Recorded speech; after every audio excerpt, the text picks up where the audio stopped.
गौरचंद्राय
मिल रहे हैं।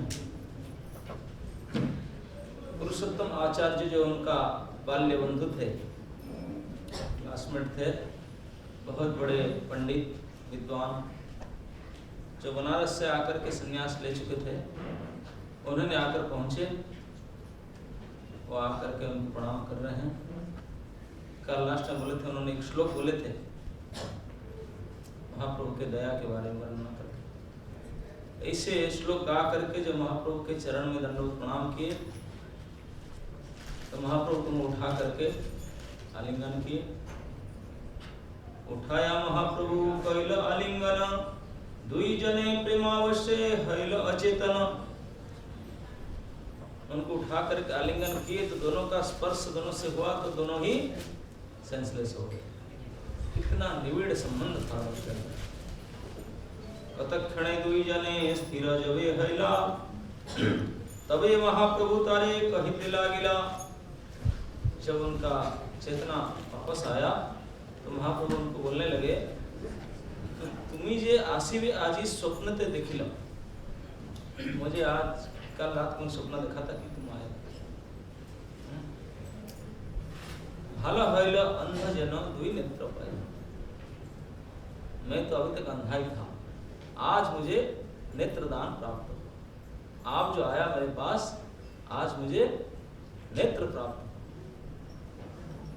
कितने निविड़ संबंध था उनसे। स्वरूप कहे प्रभु मोर क्षम अपराध, तुमा छड़ी अन्यत्र गेनु करिनु प्रमाद। महाप्रभु बोलते हैं कि मैं तो स्वप्न देखा था आप आएंगे, आप आ गया तो मुझे से अंधा भक्ति को नेत्र प्राप्ति हुआ, दृष्टि शक्ति प्राप्त हुआ। उसको सुन करके उनके मित्र स्वरूप कहते हैं, स्वरूप कहे प्रभु मोरे क्षम अपराध। हे प्रभु ऐसा मत कहिए, मेरा अपराध क्षमा कर दीजिए। मैं इतना दिन आपसे अलग रहा, तुमा छड़ी अन्यत्र गेनु कई प्रमाद। प्रमाद माने पागल, मैं पागला में किया, आपको छोड़कर दूसरे जगह चला गया था। तुम्हारा चरण मरो नहीं प्रेम लेस, तुमा छड़ी पापी मोहि गेनु अन्य देश। ये तो निश्चित है, आपके चरण में मेरा अगर प्रेम होता तो आपको छोड़कर मैं जा पाता नहीं। आपके चरण में तिलार्ध भी, एक लेस मात्र भी प्रेम नहीं है, इसलिए मैंने आपको छाड़ करके दूसरी जगह चला गया था, अन्य देश चला गया था। लेकिन मोहि तुमा छाड़िला तुम्हें मोरे ना छाड़िला, कृपा पास गले बांधी चरणे अनिला। बोले मैं तो आपको छोड़ के चला गया था, इतने पापी हूँ, इतने दुष्ट हूँ, आपको छोड़कर मैंने चला गया था, लेकिन आप मुझे नहीं छोड़े। आप कृपा रूपी रस्सी में मेरे गला को बांध करके, गले में आपके कृपा रूपी रस्सी बांध करके खींच कर आपके चरण में दोबारा ले आए। कृपा पास गले बांधी चरणे अनिल, तभी स्वरूप कैल निताईर चरण बंधन, नित्यानंद प्रभु कैल प्रेम आलिंगन। यही जब भक्तों के साथ भगवान का मिलन होता है, ऐसे ही होता है। अन्यत्र ऐसे भी कहा गया है कि जो धन्य सही भृत्य जेना छाड़े निज जान,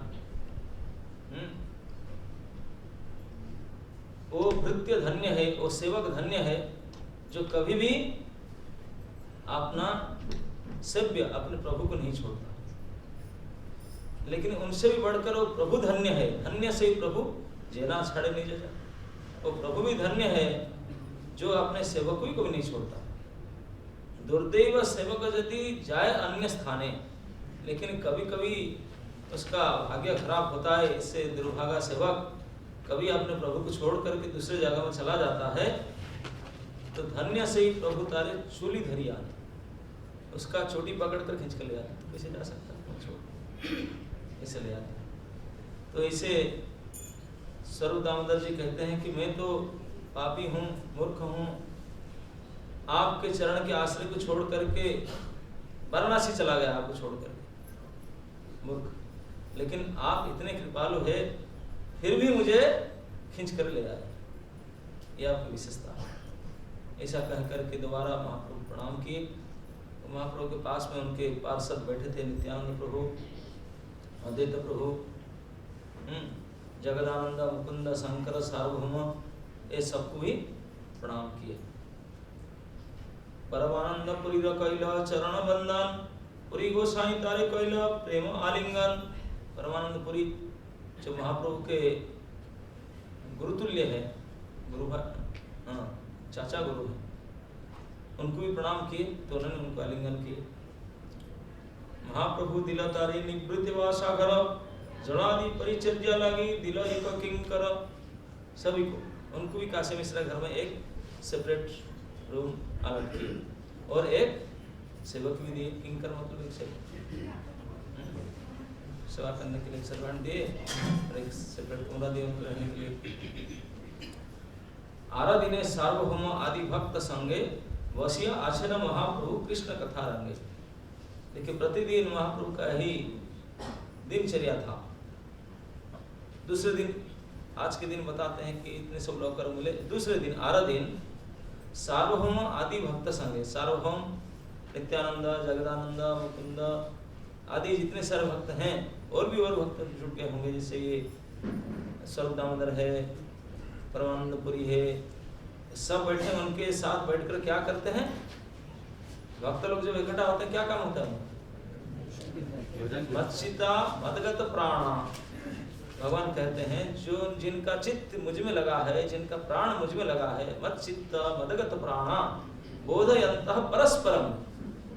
आपस में बोध करते हैं, क्या करते हैं ना, कथयन्तिश्च मां नित्यम, नित्य प्रति मेरा ही कथा कहते हैं, तुष्यन्ति च रमन्ति च, उसी में आनंद लेते हैं, उसी में रमते हैं भगवान की कथा।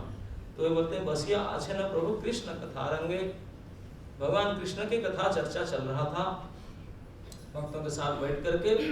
हेना काले गोविंद हैल आगमन। इसी समय में हेना काले गोविंद आए। गोविंद हैल आगमन। गोविंद कौन है अभी बताएंगे। गोविंद आए तो क्या किए न दंडवती करे कहे विनय वचन। आकर के दंडवत किया, बड़े विनीत होकर के कहने लगे। क्या कहे?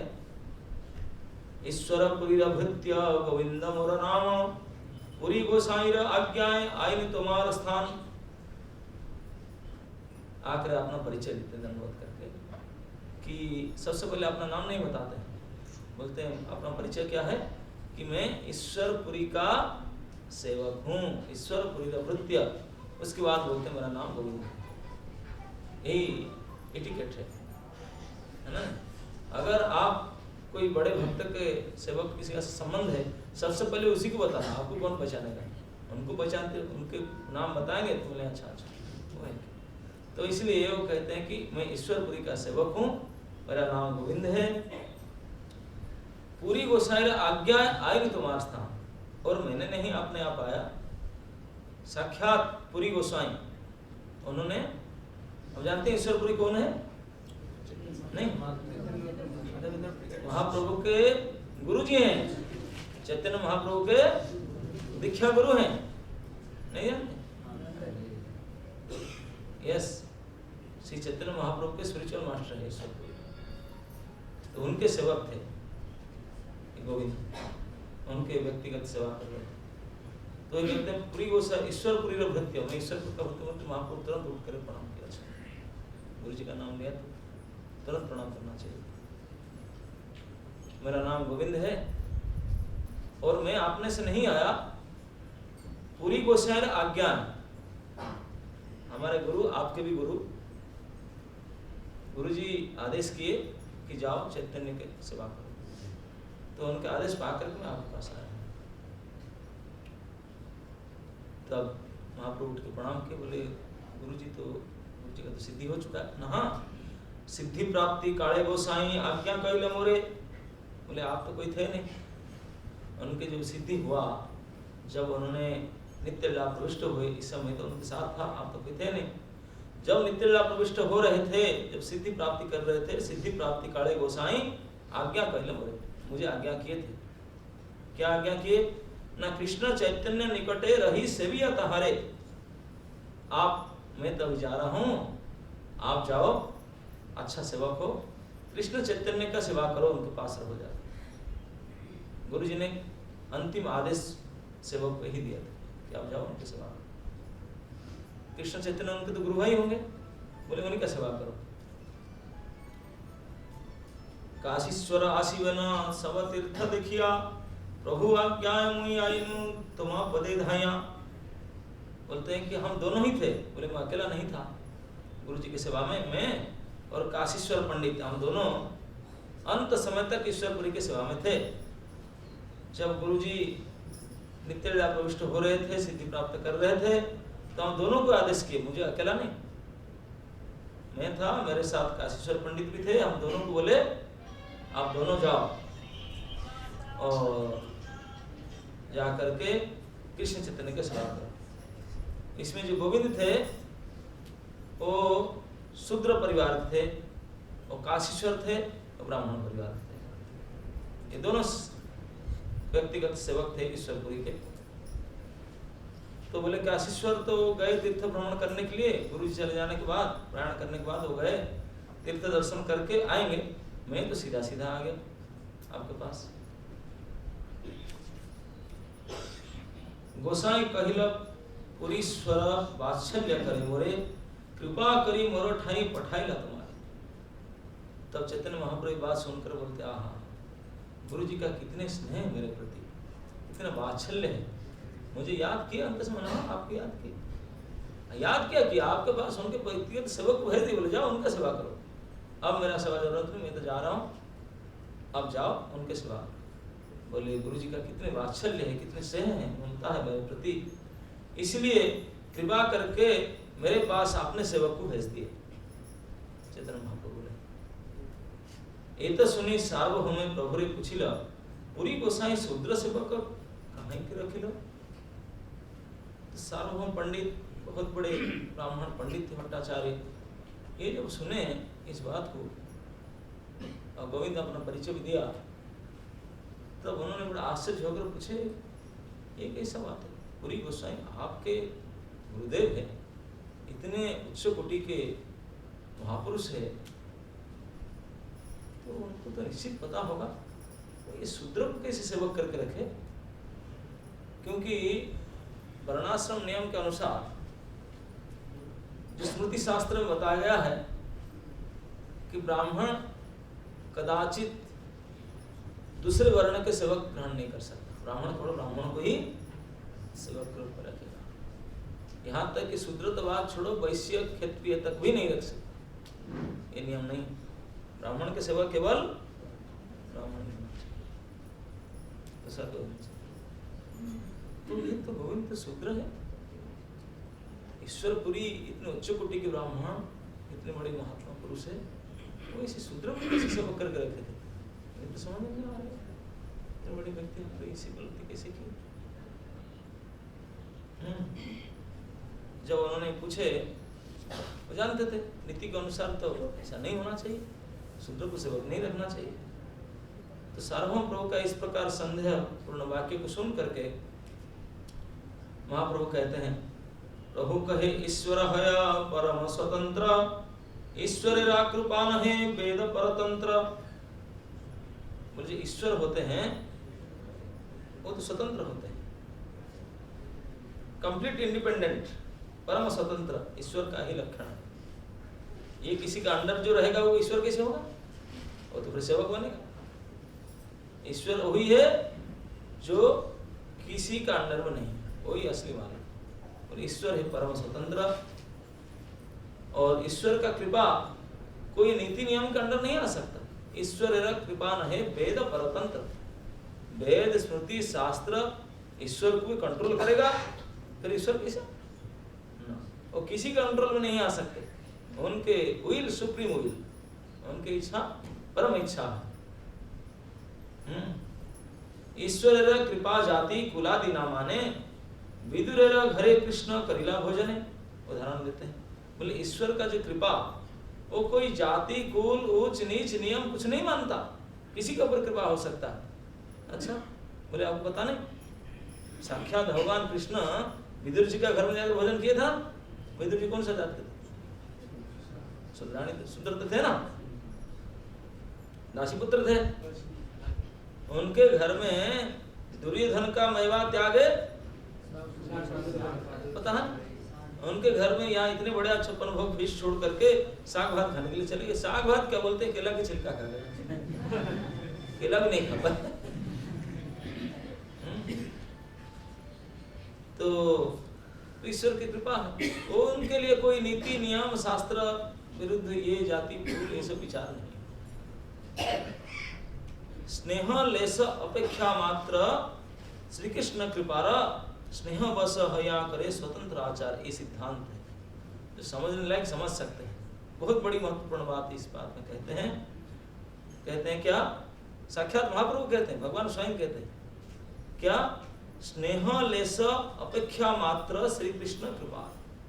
बोलते हैं श्री कृष्ण कृपा का एक ही अपेक्षा है। श्री कृष्ण कृपा करने के लिए एक चीज देखते हैं, बाकी कोई चीज नहीं चाहिए। एक चीज इसका पास है, उनका कृपा तो उनका प्रभु हो ही जाता है। ये बात इधर कहते हैं, मात्र एक चीज अपेक्षा करता है कृष्ण की कृपा।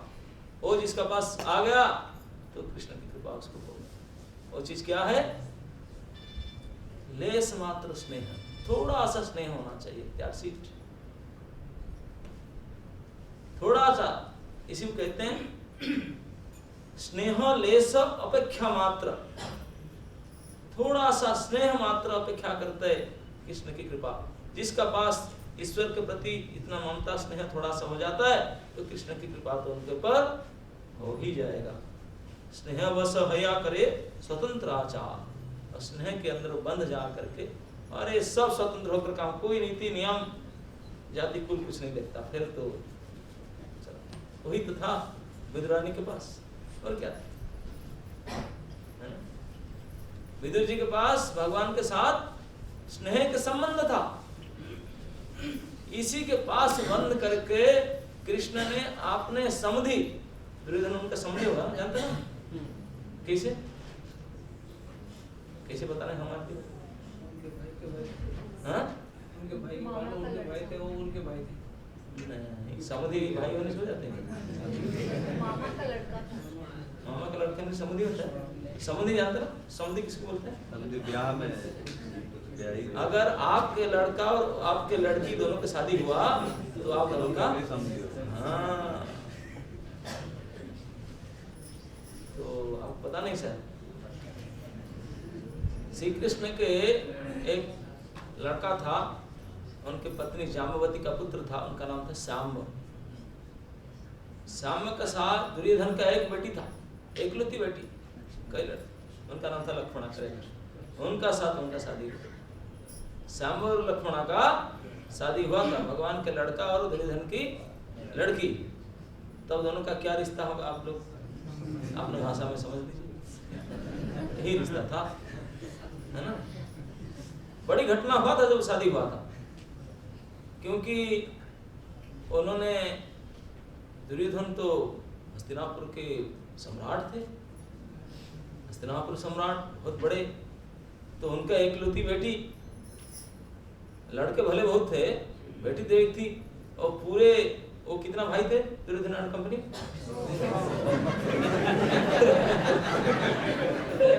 और उस सभी ने बड़े भाई दुर्योधन के प्रति तो सब समर्पित थे ही, सारे का पूरा प्रेम था एक बेटी के प्रति, सब चाहते थे। तो उनका ब्याह को इतने धूमधाम से करना चाहते थे, सब बहुत भारी व्यवस्था करना चाहते थे। बोले उनको तो क्या ढूंढेंगे, उनके लिए स्वयंवर करेंगे। स्वयंवर का अनाउंसमेंट किया गया। स्वयंवर जानते ना क्या कहते हैं? स्वयं मतलब खोद, वर मतलब जो खोद, आपने वर को खुद चुने, उसको बोलते स्वयंवर। और राजकुमारी के हाथ में माला दे देंगे और अनाउंस कर देंगे, हजारों हजारों राजकुमार शादी करने वाले आकर बैठ जाएंगे मंच में, पूरा स्टेडियम फुल हो जाएगा, और राजकुमारी जिसको चूज करे उसी के गले में माला डाल दे, उसको बोलते स्वयंवर। खुद चूज के हमको क्या दोष कोई देने, उनका मर्जी, इसे बोलते स्वयंवर। कभी कभी स्वयंवर में भी कुछ कंडीशन भी रखते हैं, अगर ऐसा कोई कर दे उनमें से चुनूंगा, ये कंडीशन में जो फील करेगा जो कैंडिडेट, उनमें से मैं स्वयं चुन लूंगी, ऐसे होता है। तो राज के परिवार में ऐसे होता है, बड़े बड़े परिवार में स्वयंवर। तो लक्ष्मणा के शादी में स्वयंवर के अनाउंसमेंट कर दिया गया, बढ़िया ने पब्लिश कर दिया, राजा है उनका। तो कई राजा आए हस्तिनापुर में, बड़े बड़े राजकुमार लक्ष्मणा से शादी करने के लिए। तो यहाँ से घूमते फिरते कुमार सांब भी पहुंच गए थे, कुमार सांब पहुंच गए थे। तो जैसे सांब ने लक्ष्मणा को देखे, लक्ष्मणा ने जैसे सांब को देखी, उन दोनों का आपस में संबंध हो गया। तो राजाओं के, क्षत्रियों में भी एक प्रकार के 10 प्रकार के विवाह होता है। एक विवाह होता है राक्षस विवाह। राक्षस विवाह क्या होता है ना, जबरदस्ती छीन कर ले जाना। भगवान भी किए थे राक्षस विवाह, किसके साथ? आपको सब पता, जोर जबरदस्ती उठा कर ले जाना, ये क्षत्रियों में चलता है, उसको किडनैप भी कह सकते हैं। आजकल की भाषा तो वही है ना, लेकिन आजकल के किडनैप छिप छाप करके लूच करते हैं, वो सबके सामने अगर पावर हो तो हजारों क्षत्रिय कुमार के सामने उठा कर ले जाओ, किडनैप करो तो माना जाएगा। यही से छिप करके गोली दे बंदूक दिखा, ये तो चोर है, ये नहीं रखा ऐसे। तो कुमार सांब ने इतने सारे लड़कों के बीच में बोले कोई बात नहीं, अगर तुम मुझे चाहती हो मैं आपको लेकर जाता हूँ। अरे भगवान कृष्ण के लड़के हैं, उनको डर किसी का है। जाकर सबके बीच में उठा लिए, अरे हाँ कहाँ बच गया, क्या कर रहा है ये लड़का। दुर्योधन और कंपनी सो बैठे हैं, और उनके और सैनिक मंडली सब संतरी मंत्री जंत्री सब बैठे हैं, और उनके बीच में जैसे कोई भेड़ों के असेंबली के अंदर कोई सिंह घुस करके उठा ले, कुछ चीज बढ़िया, तो इसे ही लक्ष्मणा को उठा करके सामने ले गए। तो सारे अलर्ट करते गए, पूरा हस्तिनापुर से सारे दरवाजा बंद कर दिए, सारे ट्रैफिक कंट्रोल बंद, छोड़े नहीं उसने, पकड़ लिए। पकड़ करके कई सारे रथी महारथी मिल करके उनको अटैक किए, अकेले लड़े सबके साथ, खूब लड़े। तो फिर अब क्या किए, देखे कि ये लड़की ही उनका सपोर्ट में, तो फिर भी माने नहीं, बोली ये कैसा है, ये हमारे लायक नहीं, हम क्षत्रिय, ये जादव है, बाला का लड़का है, कृष्ण का विजात ना पाते। अरे जन्म हुआ था कहाँ क्षत्रिय के परिवार में, फिर पला किसमें फिर गया, क्या पता कौन सा जाता है, कोई डिसाइड नहीं कर सके। तो वो कैसे हमारे लड़की के साथ, ये तो ठीक नहीं। तो अरेस्ट कर दिया, हाउस अरेस्ट कर दिया गया, अरेस्ट करके रखे। तो खबर आप पहुंचा, नारद जी है तो मैसेज दे दिया, ऐसी घटना है। तो कृष्ण बोले तो फिर कुछ तो करना पड़ेगा, ऐसे कैसे कर देना, इज्जत के सवाल है। हमारे लड़का को अरेस्ट कर रखा, क्षत्रिय के नियम के अनुसार तो ठीक किया था, कोई गलत नहीं किया था। तो बलराम जी के चेला है दुर्योधन, जानते ना? हाँ। तो बोले नहीं नहीं नहीं मेरा चेला है, मैं जाता हूँ समझा दूंगा, ठीक है। तो भगवान बोले ठीक है, मैं एक चांस देता हूँ, आप मेरे बड़े भाई हैं, आप जाइए, आप जाकर वो समझा दिए, उनका बुद्धि ठिकाना आ जाए तो हम कुछ नहीं करेंगे, आप जाइए। नहीं तो जादव वीर तो बिल्कुल उतावला हो रहे थे, अभी चलेंगे, पिटाई करेंगे जाकर। लेकिन बलराम जी ने सब कुछ चुपचाप करके खुद आगे बोले डोंट वरी, मैं अकेले जाता हूँ। आपने गाड़ी निकाले, चल दी। अब आ करके हस्तिनापुर के निकट में गंगा जी है, गंगा जी के पास में हटिंग कर लिए, वहीं बैठ गए। बोले मुझे जाना, गुरु जी को स्वयं जा करके किसी घर पहुंचना ठीक नहीं, वो मुझे आकर के वेलकम करना चाहिए। तो मैसेज भेजे यहीं से, मोबाइल तो था नहीं, तो पत्र भेजे होंगे। तो भेजे दुर्योधन के पास कि आ जाओ, मैं इधर पहुंच चुका हूँ, पधार चुका हूँ, आकर के यहीं से। और सब्जेक्ट में लिखते होंगे कि शाम्बव को वारिष्ठ के ठीक नहीं, मैं आया हूँ इस बारे में बातचीत करने के लिए। तो दुर्योधन तो ताव में था, बहुत सबको सुना रहा था, अरेस्ट कर रखा हूँ, ये कर दूंगा, वो कर दूंगा। अब जैसे साक्षात भगवान बलराम के पत्री पहुंचा, मैसेज पहुंचा, तो बदमाश उसको भी अनसुनी कर दी, वो भी इसे आ गए। क्यों उनको सपोर्ट करके आ गए? उनके वंश हमारे वंश के समान हो सकते हैं? हाँ चलो, मैं उनका शिक्षा लिया, थोड़ा बहुत उनको गदा युद्ध सीख लिया, उसके मतलब थोड़ी ऐसे है कि हमारा रिश्ता हो जाएगा उनके साथ। दुर्बुद्धि आया ही नहीं। अब मैसेंजर वापस आया, मुझे क्या हो ना, वो तो आना, वो तो इसी उल्टी उल्टी बात करता है, आया भी नहीं। बलराम बोले कृष्ण सही बोल रहा हूँ, मैंने इतना उनको स्नेह कर रहा हूँ, ये बदमाश निकला, अब क्या करूँ? ठीक, उनको मजा आ चुका था, और मैं अकेला ही उनको सब श्रवण कर दूंगा। आया नहीं उन्होंने, ठीक, आपने हल उठा करके टोटल हस्तिनापुर को उठा कर बोले गंगा में वहीं बहा, उखाड़ करके धरती के छत से हस्तिनापुर नक्शा को उठा कर गंगा में फेंक दिया, और हल में पकड़ कर खींचने लगे।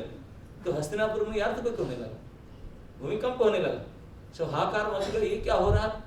अरे बोले बलराम में हल चला लिए होंगे, चलो दौड़ो दौड़ो, सब दौड़े भागे, वो कपड़ा लता पहनने के लिए फुर्सत नहीं है, जैसे तैसे भागे दौड़े, हाहाकार करके जा पर पकड़े, गलती हो गया, माफ करो माफ करो। तो बलराम बोले मूर्ख, इतना दुष्टता कर रहा है ना, बचाओ, जो बोले जो आज्ञा से करे, जो आज्ञा सो करे।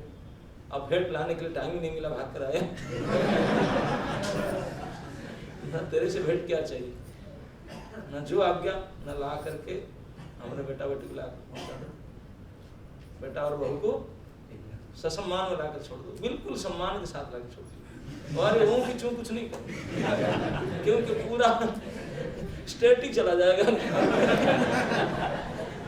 अकेले आदमी लड़ाई क्या करेंगे, संडे शाम को उठा कर फेंक दो, ये है बड़ा। और उनके साथ बदमाशी क्या था, तो संबंधित है भगवान के दुर्योधन, और उन्होंने बड़े इच्छा से बोले आज के दिन आए हम घर में फीस्ट खाएंगे, भगवान शांति बन कर गए थे। बोले उनका जो प्रपोजल है उसको एक्सेप्ट करना ही नहीं है, लेकिन खिला पिला कर थोड़ा ठीक ठाक कर दें उनको, लेकिन भगवान ने खाए नहीं। तो मेरा बात नहीं मानेगा, तेरे घर कौन खाए? बोले खाने में कोई आपको निमंत्रण किया, आप जाएंगे खाने के लिए, बोले खाने में दो चीज आवश्यकता होता है, क्या? एक तो भूख हो, और दूसरा इतना संबंध हो, भूख नहीं होने पर भी खाना पड़ेगा। किसका साथ इतना प्रेम के संबंध हो, वो अगर बहुत रिक्वेस्ट है प्लीज थोड़ा खा लिए, थोड़ा तो खाइए ना, मुंह मीठा करके जाए, तो इतना संबंध है कि आप भले आप भूख बिल्कुल नहीं, फिर भी थोड़ा संबंध रक्षा के लिए खाना पड़ेगा। ना तो तेरे साथ मेरा इसने रिश्ता है, प्रेम की स्नेह के संबंध नहीं है, और ना मुझसे कोई भूख है, तो मैं क्यों खाऊं? फिच बनाकर मुझे दिखा रहा है। तो भगवान उठ के चल दिए और विदुर जी का घर में चले। कहते हैं कि विदुर जी का घर में, विदुर जी अभी राजकाज में तो ऑफिस में थे, हस्तिनापुर में थे, वो भी नहीं थे। विदुर जी घर में थे ही नहीं, अकेली विदुरानी थी और वो भी बोलते हैं कि वो बाथरूम में थी।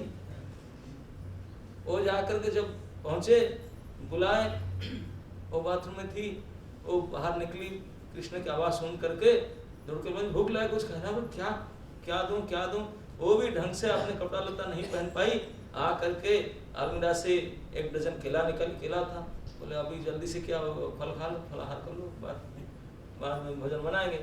फलाहार के लिए कृष्ण को देख करके इतने उनको आनंद हो गया, इतने खुश हो गई, कृष्ण को देख देख करके केला से छिलका निकाला, केला को फेंक दिया, छिलका को दे दिया। तो कृष्ण भी उनको देख रहे हैं, वो कृष्ण को देख रहे हैं, दोनों को देख रहे हैं, वो खा रहे हैं बड़े प्रेम से। केला फेंका जा रहा है, छिलका खा रहे हैं, वो भी नहीं देख रहे हैं, वो भी नहीं देख रहे। ये हाल, इसको कहते हैं कि कृष्ण की कृपा कुछ नियम चाहता है, केला के छिलका के क्या कुछ नहीं देखता, जाति कुल विचार, क्या देखता है? स्नेह कलेश, थोड़ा सा स्नेह संबंध हो जाए तो कृष्ण की कृपा तो ही हो जाए। तो यही सिद्धांत कहते हैं, स्नेह लेस अपेक्षा मात्र श्री कृष्ण कृपा, स्नेह बस हया करे स्वतंत्र आचरण। कृष्ण स्नेह के बस में रहते हैं, जिसका पास कृष्ण के प्रति थोड़ा सा स्नेह है बस उनके हो जाए।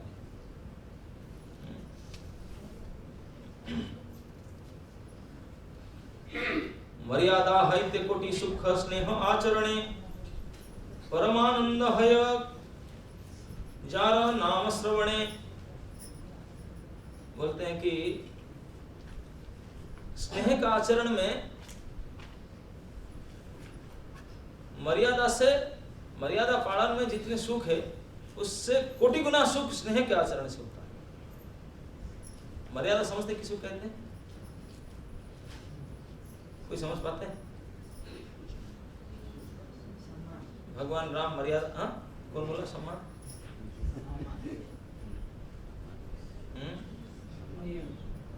नियम, वो भी हो सकता है, शास्त्र प्रमाण, संयम, हाँ अपने आप के संयम। मर्यादा का ठीक ठीक अर्थ में कहा जाए तो ऐसा आचरण, एक प्रकार का व्यवहार, एक प्रकार का आचरण जो सभी को भाएगा, जिसमें स्वार्थ का लेस मात्र गंध भी नहीं होगा, स्वार्थ नहीं रहेगा, निस्वार्थ पर आचरण का व्यवहार जो सभी को होलसेल पसंद आएगा, इसको बोलते हैं मर्यादा। सबने आश्चर्य, अच्छा ऐसा क्यों? बहुत बड़ी उच्च कोटि का व्यवहार, जिस व्यवहार के लिए जो उस व्यवहार करता है वो भले कितने बड़े उच्च कोटि के व्यक्ति होना क्यों ना हो, उन्होंने बहुत अपने आप नीच ले आए, बहुत दुख स्वीकार करे, फिर भी उसको करेगा, क्योंकि आपके लिए नहीं, सर्वसाधारण के लिए। ये है मर्यादा। भगवान राम को मर्यादा पुरुषोत्तम कहा जाता है। ऐसे पुरुष है, ऐसे उत्तम पुरुष है जिनका जीवन में केवल मर्यादा को ही पालन करते रहे। भगवान राम ने क्या क्या किए, ये मर्यादा पालन किए? एक कोई उदाहरण दे सकता है?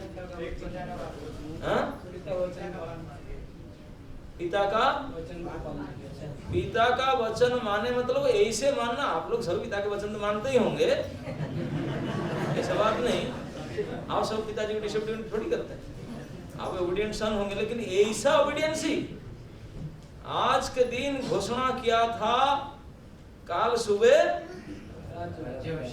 राज्य अभिषेक किया जाएगा, राजकुमार घोषित कर दिया गया, सारे सरंजाम रेडी कर दिया गया, सारे व्यवस्था हो चुका था, अनाउंसमेंट हो चुका, सब कुछ हो चुका था।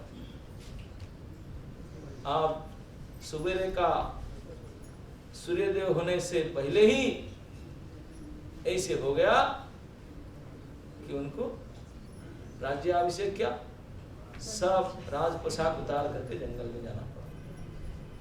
और पूरे अयोध्यावासी, पूरे भारतवासी थे, सभी लोग चाहते थे कि राम ना जाएं। जिस दिन घोषणा हुआ उसी दिन तो लोग रात भी नहीं सो पाए, खुशी मनाने लगे। कल राम राजा बनेंगे, इस खुशी में भाग लेने के लिए लोग कितने प्रसन्न चित्त हो गए। लेकिन जब ये पता चला सुबह सुबह कि वो वन में जा रहे हैं, तो पूरे देश में शोक छा गया। लेकिन फिर भी उन्होंने नहीं माना।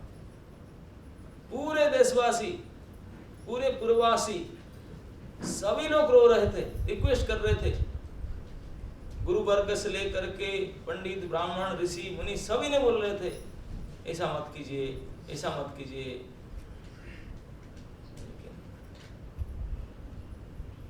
कितने कष्ट को स्वीकार के सारे कपड़ा उतार, बलकल वस्त्र पहन करके बिना पदत्राण में जंगल में मर्यादा। एक बात है, कितने कितने भगवान के राम में जीवन ही तो बोले कठोर नियम। एक कहीं कोई धोबी ने कुछ बात कह दी, आपसे पता है, उसके लिए सीता जैसी अपनी पत्नी को भी बात होता मर्यादा। आपने का स्वार्थ का जिसमें कुछ भी नहीं। ऐसा आचरण जो समाज में बनकर रहेगा कि ये भी ऐसा किए थे, इसी वक्त मर्यादा, ये पुरुष का मर्यादा। तो इस प्रकार कठोर नियम को पालन करने से जितना सुख प्राप्त होता है, हाँ वो ऐसा भी कर दिए, कितना सुख मिलता है। इतने महान आदमी तो कर सकते। इसमें जितना सुख मिलता है वैसे मर्यादा पालन करने से उससे कई करोड़ों गुना ज्यादा सुख मिलता है अगर स्नेह का व्यवहार किया। वो तो केवल स्नेह ही अनुभव कर सकता, और कोई नहीं। आपके अल्टर में राधा रास बिहारी जी विराजमान, आप उनको राधा रास बिहारी करके और कुछ विशेषण लगाएंगे, श्री श्री श्री श्री श्री 108 श्री राधा रास बिहारी भगवान की जय हो।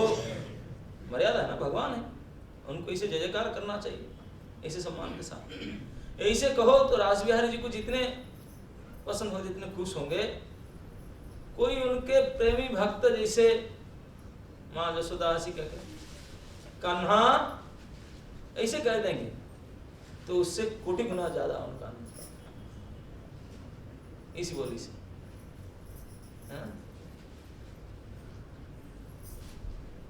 कोई आप लोग भी परीक्षा कर सकते हैं। आप लोग के पिता माता आपका नाम कुछ रखा होगा, कोई विशेष नाम रखते हैं, कालीचरण महापंत्र ऐसे लेकिन वो माँ ने कालीचरण नहीं बोलेंगे, क्या बोलेंगे? इसमें आप किसने तो पूरा नाम ना भी बोले, इतने में बोलेंगे माँ के डाके। इसी को बोलते हैं कि स्नेह में करोड़ गुना ज्यादा आनंद प्राप्त। नाम श्रवण में ऐसा नाम सुनते ही इतना मीठा लगता, क्योंकि स्नेह से नाम। एत बोली गोविंद रे कैल आलिंगन, गोविंद करिला प्रभुर चरण वंदन। स्वयं आपने गुरुदेव ने आपने शूद्र सेवक को अंत समय में याद करके उनके पास भेजे हैं, उसको याद करके गुरु जी का स्नेह को याद करके उनको आलिंगन किए। जब गुरु जी ने मुझे अंत समय मेरे पास भेजे हैं, ये गिफ्ट में स्वीकार कर आलिंगन किए।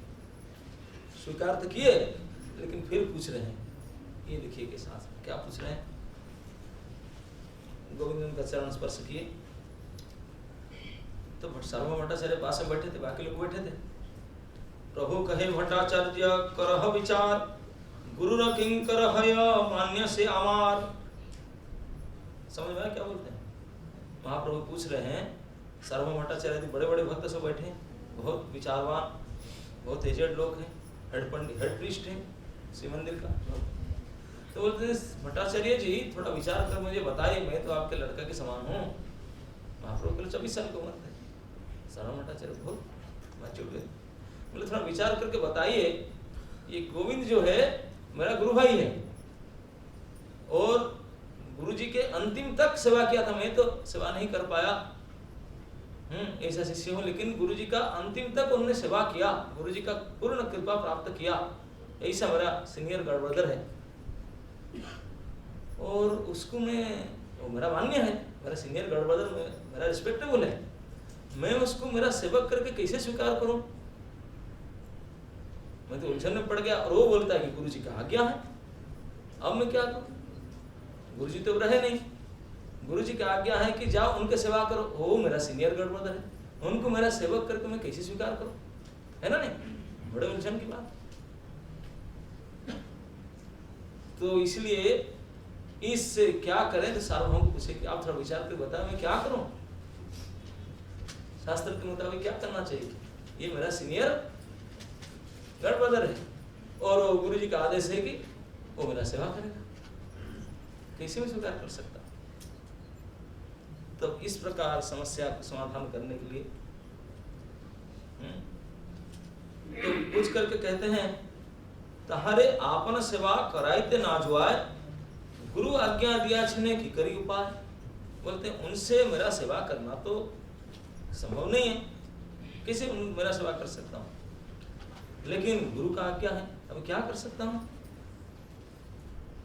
तो इस उलझन से भट्टाचार्य जी क्या कहते, सार्वभौम भट्टाचार्य कहते, भट्ट कहे गुरु आज्ञा है बलवान, गुरु आज्ञा न लंघिए शास्त्र प्रमाण। बोलते ऐसा अगर की स्थिति आ जाए, भले आपके सीनियर हो, कुछ भी हो जाए, लेकिन ये सब कुछ नहीं देखा जाएगा, एक चीज देखा जाए, क्या?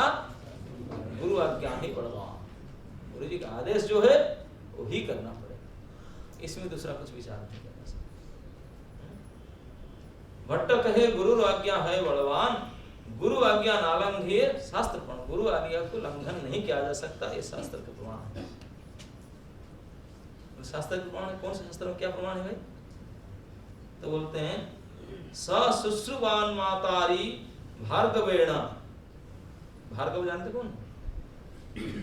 परशुराम रघुवंशी, परशुराम ने किया था ना ऐसा काम, अपने पिता जमदग्नि वो बोल दिए मां को मार दो, फटाक से उठाए कटार काट, आपने मां का गला काट दिया फटाक से। रेणुका जी कोई खास सही से दोष नहीं था उनका, लेकिन पिताजी ने बोले वंस एक ऑर्डर किए, मार दो उनको, मार दो।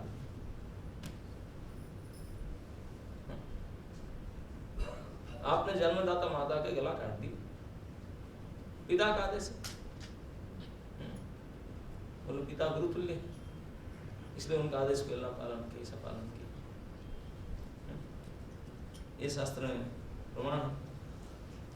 बोलते इसी बात को सुन करके लक्ष्मण ने अपने कसम ले लिए, प्रतिज्ञा ली, जब परशुराम ने पितृ आज्ञा पालन कर, गुरु आज्ञा पालन करके ऐसे ही कर डाले, इतने जघन्य काम कर डाले, तो मैं मेरे बड़े भाई राम का सेवा नहीं कर सकता, मैं कसम खाता हूँ केवल उन्हीं का सेवा करूँ, इस बात को सुनकर शपथ ली।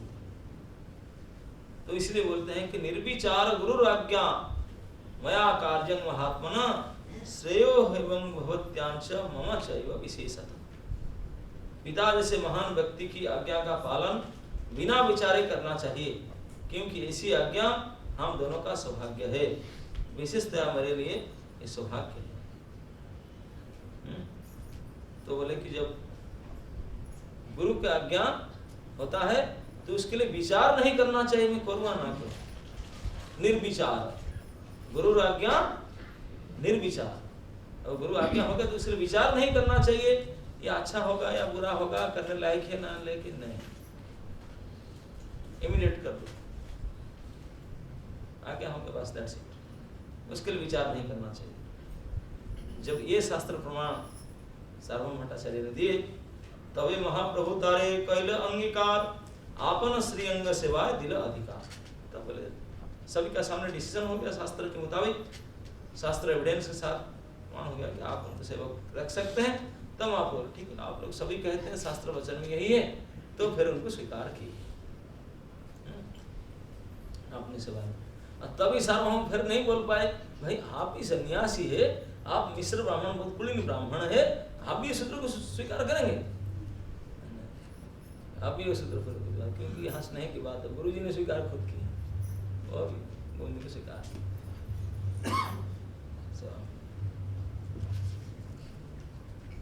प्रभुर प्रिय भृत्य करी सबे करे मान। उस गोविंद उसी दिन से इतने अच्छे सेवक थे, इतने अच्छे प्रभुवत्सल भृत्य थे, यीशु कहते हैं प्रभुर प्रिय भृत्य करी सबे करे मान। जितने महाप्रभु के पार्षद भक्त हैं सभी ने उनके रिस्पेक्ट देते हैं। क्या सर्वेंट है, क्या सेवक है।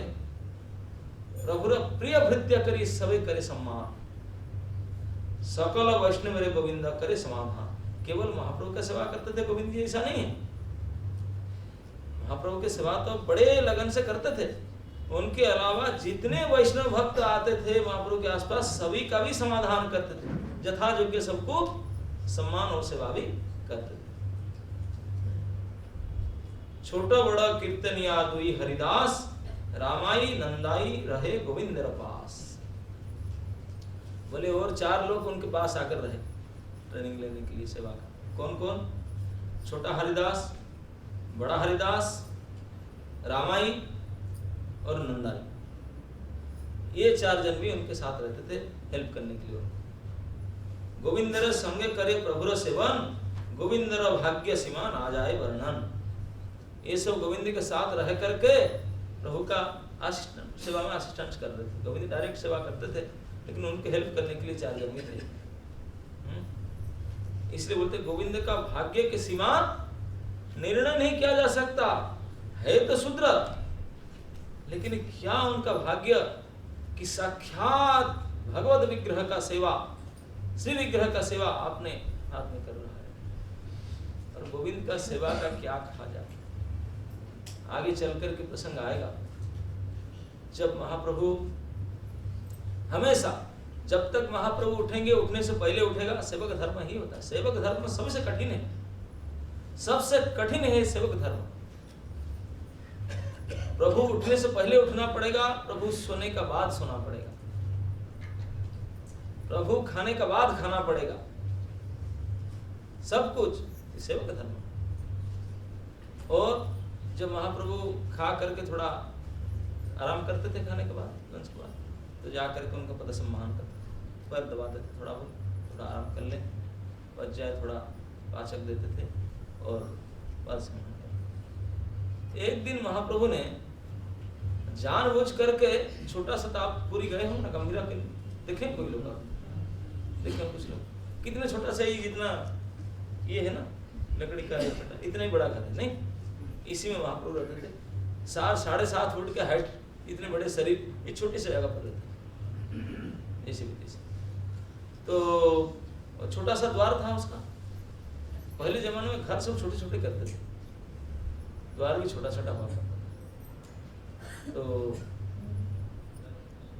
महाप्रभु ने प्रसाद लिए, प्रसाद लेने के बाद गोविंद भी प्रसाद लेगा। महाप्रभु प्रसाद ले जाने के बाद जो थाली में उचिष्ट छोड़ते हैं वही गोविंद का आहार होता था, सेवक का ही आहार होता है। तो थाली को साइड करके रख दिया, महाप्रभु ने खा करके थोड़ा, उनका थक गए थे शायद, रेस्ट करने के लिए थोड़ा लेट गए, तो तुरंत वो भोजन नहीं किया। महाप्रभु लेट गए, मतलब उनका सेवा का आवश्यकता है, थाली के रख दिया, रख करके तुरंत चल पड़ा, जा करके बैठ करके पैर दबाने लगा। महाप्रभु ऐसे सोए थे, बिल्कुल जो द्वार है ना, छोटा सा रूम है, द्वार के सामने ही लेट गए थे नमस्कार, और ये द्वार के बाहर बैठे थे। बैठ करके एक पैर दबाया, राइट साइड का पैर दबाया, थोड़ा देर दबाने में महाप्रभु सो गए थे। तो बोला एक पैर का दबाने का सेवा कभी माना है, एकांगी नहीं होना चाहिए, दोनों पैर दबाना चाहिए। लेकिन कैसे जाऊं, अब तो रास्ता नहीं, वो पूरा बंद है, ऐसे सोए हैं कि घूमकर नहीं जा सकते हैं, और उनको लंघन करके उनके ऊपर जंप करके जाना तो महापराध है। कोई बड़े आदमी को ऊपर में पैर जंप करके जाना अपराध है। अरे ये तो कोई छोटे बड़े आदमी तो साक्षात परमेश्वर है, उनको कैसे लंघन करके जाए। विचार किया मन में, क्या करूं, और एक तरफ सेवा ना करके, मैं सेवा पूरा ना करे, मैं कैसे रहूं।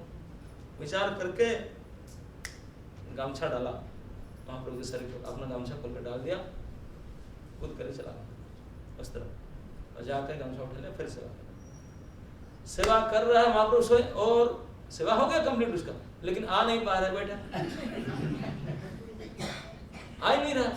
अरे 4 बज चुका है, महाप्रभु 4 बजे उठे, बोले अरे गोविंद तू बैठा, तो प्रसाद नहीं खाया, क्या करूँगा, रास्ता ही नहीं, प्रसाद उस तरफ है, मैं इस तरफ हूँ, ना तो आया इस तरफ कैसे, तो इधर नहीं था ना, आपके पैर दबाने के लिए आ गया ना, अच्छा तो कैसे आ गया, आपको उल्लंघन करके आ गया, तो जैसे आ गया ऐसे जा भी सकता था, जब आ गया तो सेवा खत्म है, जाके प्रसाद खाना था, क्यों नहीं गया फिर, अब तक बैठा है। नहीं, मैं आया आपके सेवा के लिए, आपके सेवा के लिए, मुझे लंघन करके जानते कितने बड़े पाप, ना हम जानता हूँ आपको लंघन करने का महापाप के फल में जानता हूँ, कितने सालों सैकड़ों साल तक रोदम नरक में मैंने सड़ूंगा, इसलिए मैं जान करके स्वीकार किया, हाँ आपके सेवा के लिए 10 मिनट का पद सम्मान करूंगा, इसके लिए मुझे सैकड़ों वर्ष तक नरक रहूंगा, मंजूर है मुझे, आपकी सेवा करूंगा ना, इसलिए आ गया मैंने कूद करके आप लंघन। लेकिन अभी मेरे लिए भोजन करने के लिए मैं ये नहीं हो सकता, मेरे लिए नहीं कर सकता है, आपके लिए तो मैं कुछ भी करने के लिए तैयार, समझ पा रहे, ये है सेवक, ये है सेवा करना, ऐसा होना चाहिए, आपने लिए उनके लिए सब कुछ करने के लिए, ये गोविंद है, इसलिए उनको सर्वश्रेष्ठ सेवक करके माना गया, क्या भाग्य है उनका, हे शूद्र, लेकिन सेवा का क्या निष्ठा है उनका, क्या आराधिने मुकुंद दत्त कहे प्रभुर स्थाने ब्रह्मानंद भारती आइला तुम्हारा दर्शन। अब देखिए महाप्रभु जब रहते हैं, एक से भक्त लोग आकर पहुंचते हैं, सब पहुंचते हैं। अगर कमल खिल जाता है, कमल कहाँ से, कमल का एक दूसरा नाम है पंकज, क्यों पंकज कहते हैं, पंक से जात, पंकज जानता ना कीचड़, कमल कहाँ से पैदा होता है, कीचड़ से, भले कीचड़ से पैदा हो जाए, लेकिन उनका रूप, उनका गुण इतना है कि लोग पूरे जगत आकर्षित हो जाते हैं, अरे कहाँ से भौराता आकर्षित होकर उनको बैठे, तो भले महाप्रभु कहाँ बैठ जाए, सारे दुनिया के जो उच्च कोटि के महापुरुष भक्त है, सब खींचे आएंगे उन्हीं के पास, उन्हीं के चारों तरफ रहेंगे। किसी को बहुत बड़े चुंबक यहाँ रख दिया जाए और जहां तहां लोहा सब अपना खींचे नहीं आ जाए, तो इसलिए महाप्रभु महा आकर्षण चुंबक है, तो बाकी सारे भक्त जिसका अंदर संबंध है भक्ति में, वो खींचे ही आ गए। तो अभी बैठे हैं, तो मुकुंद दत्त आकर बोले, बोले प्रभु बहुत बड़े सन्यासी आए हैं, बहुत बड़े महापुरुष, बोलते हैं कि उनका नाम ब्रह्मानंद भारती है और आपसे मिलना चाहते हैं। ब्रह्मानंद भारती से महाप्रभु जो गए थे दक्षिण भारत, तभी मिले थे, जानते हैं ब्रह्मानंद भारती केशव भारती के गढ़ ब्रदर है, तो उनका भी गुरु है, चाचा गुरु है ना, जैसे परमानंद पुरी है, जैसे ब्रह्मानंद भारती। तो ब्रह्मानंद भारती का नाम सुन करके बोले, अच्छा ब्रह्मानंद भारती आए हैं, तो मेरा पास आना चाहते, चुप उनको मत बोलो, नहीं जा रहा, गुरु जी। देखिए शिष्टाचार, अगर कोई सीनियर डिवोटी आए हैं, वो बोलते हैं मैं उनसे मिलना चाहता हूँ, तो सीनियर डिवोटी को ठीक बुला लो, ऐसा नहीं कहना चाहिए, स्वयं को उठ करके जाना चाहिए, उनके पास जाकर उनको रिसीव करके लाना चाहिए। स्वयं भगवान ही सिखाते हैं अपने व्यवहार में, इसीलिए तो आचार्य वो है जो अपने आचरण से शिक्षा देता है, आचार्य वो नहीं है जो बोल कर सिखा दे, बोली से सिखा तो टीचर देता है, वो आचार्य नहीं, आचार्य वो है जो करके सिखा दे, आचरण करके सिखा, बोल करके नहीं, करके सिखा। तो जैसे मुकुंद से सुने कि ब्रह्मानंद भारती आ करके उनसे मिलना चाहते हैं, बोलते आज्ञा देह जदि तारे आनी आई था, प्रभु कहे गुरु थे हाँ जावत आ रखा है, बोलते नो ऐसा मैं आज्ञा दूंगा, अरे मेरा गुरु है, मैं स्वयं जाऊंगा उनको लाने के लिए, चलो मैं आपके साथ चलता हूँ, कहाँ है बताओ मुझे। तो महाप्रभु उठ करके स्वयं चल दिए। तो बोली महाप्रभु भक्त गण संगे चली आयला ब्रह्मानंद भारती राधे, जब महाप्रभु उठ के चले थे उनके पास में जो 10-20 लोग बटे सब उनसे कौन भगवान महाप्रभु के गुरु वर्ग कौन आए, सब उठकर देखने लिए चल दिए।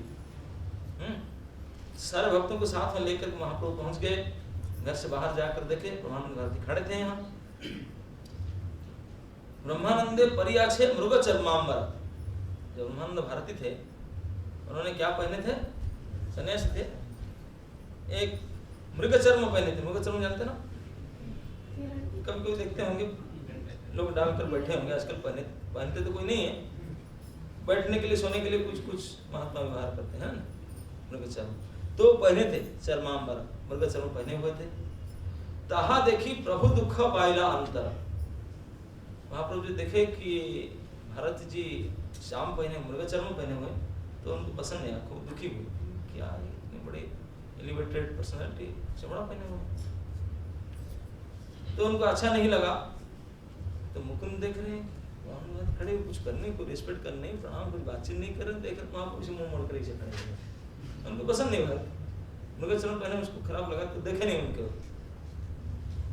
देखिया तो छद्म कैला जेना देखे नहीं। छद्म माने जानबूझ करके मुंह मोड़ दिए, छलना किए, देख करके मुंह मोड़ दिए, छलना की कि जैसे देखा नहीं उनको, अनदेखी कर दी, देख करके अनदेखी कर दी। और फिर मुकुंद को पूछे, मुकुंद ने पूछे कहाँ भारती गोसाई, कहाँ भारती कहाँ है? मुकुंद बोलते यही तो आपके सामने खड़ा है। मुकुंद कहे यही आगे देखा विद्यमान, ये आपके सामने ही खड़ा है। प्रभु कहे ना, वो तो नहीं हो सकता।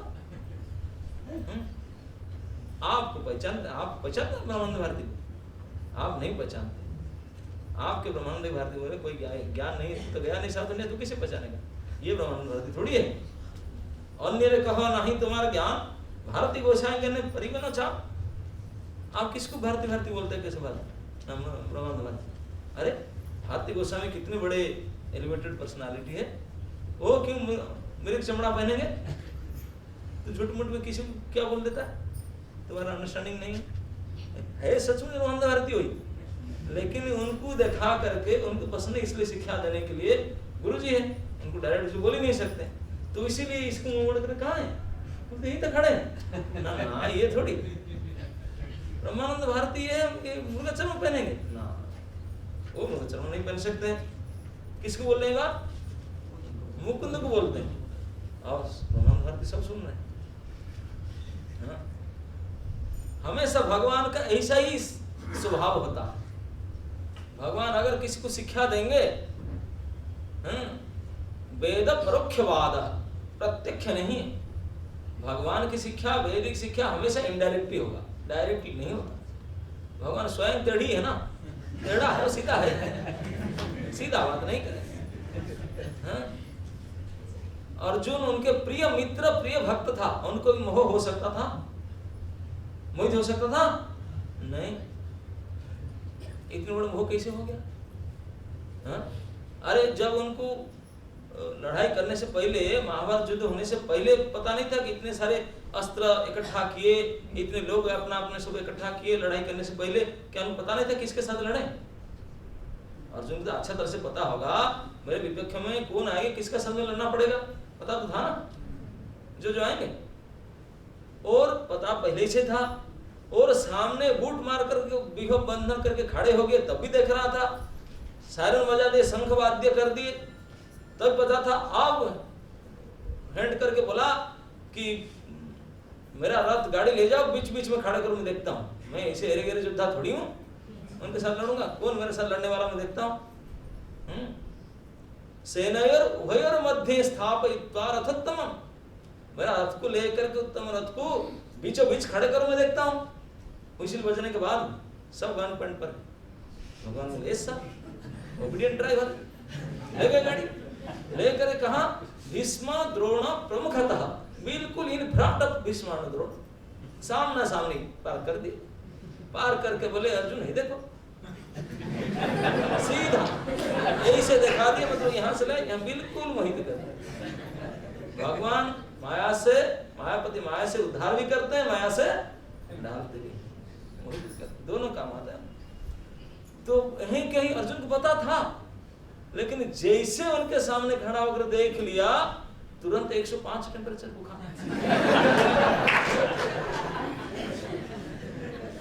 बोलते हैं गांडी अर्जुन स्वयं अपना गांडीवं संसृते हस्ता त्वक चैव परिदह्यते। त्वक माने चमड़ा, मेरा चर्म जलन हो रहा है, इतने हाई टेम्परेचर हो गया, मेरा हाथ से धनुष खिसक जा रहा। और सर में हाथ देकर बैठ गए नीचे, बोले मेरे से नहीं हो, मैं नहीं करूँगा। बोले क्या बोल कर रहा यार, इतना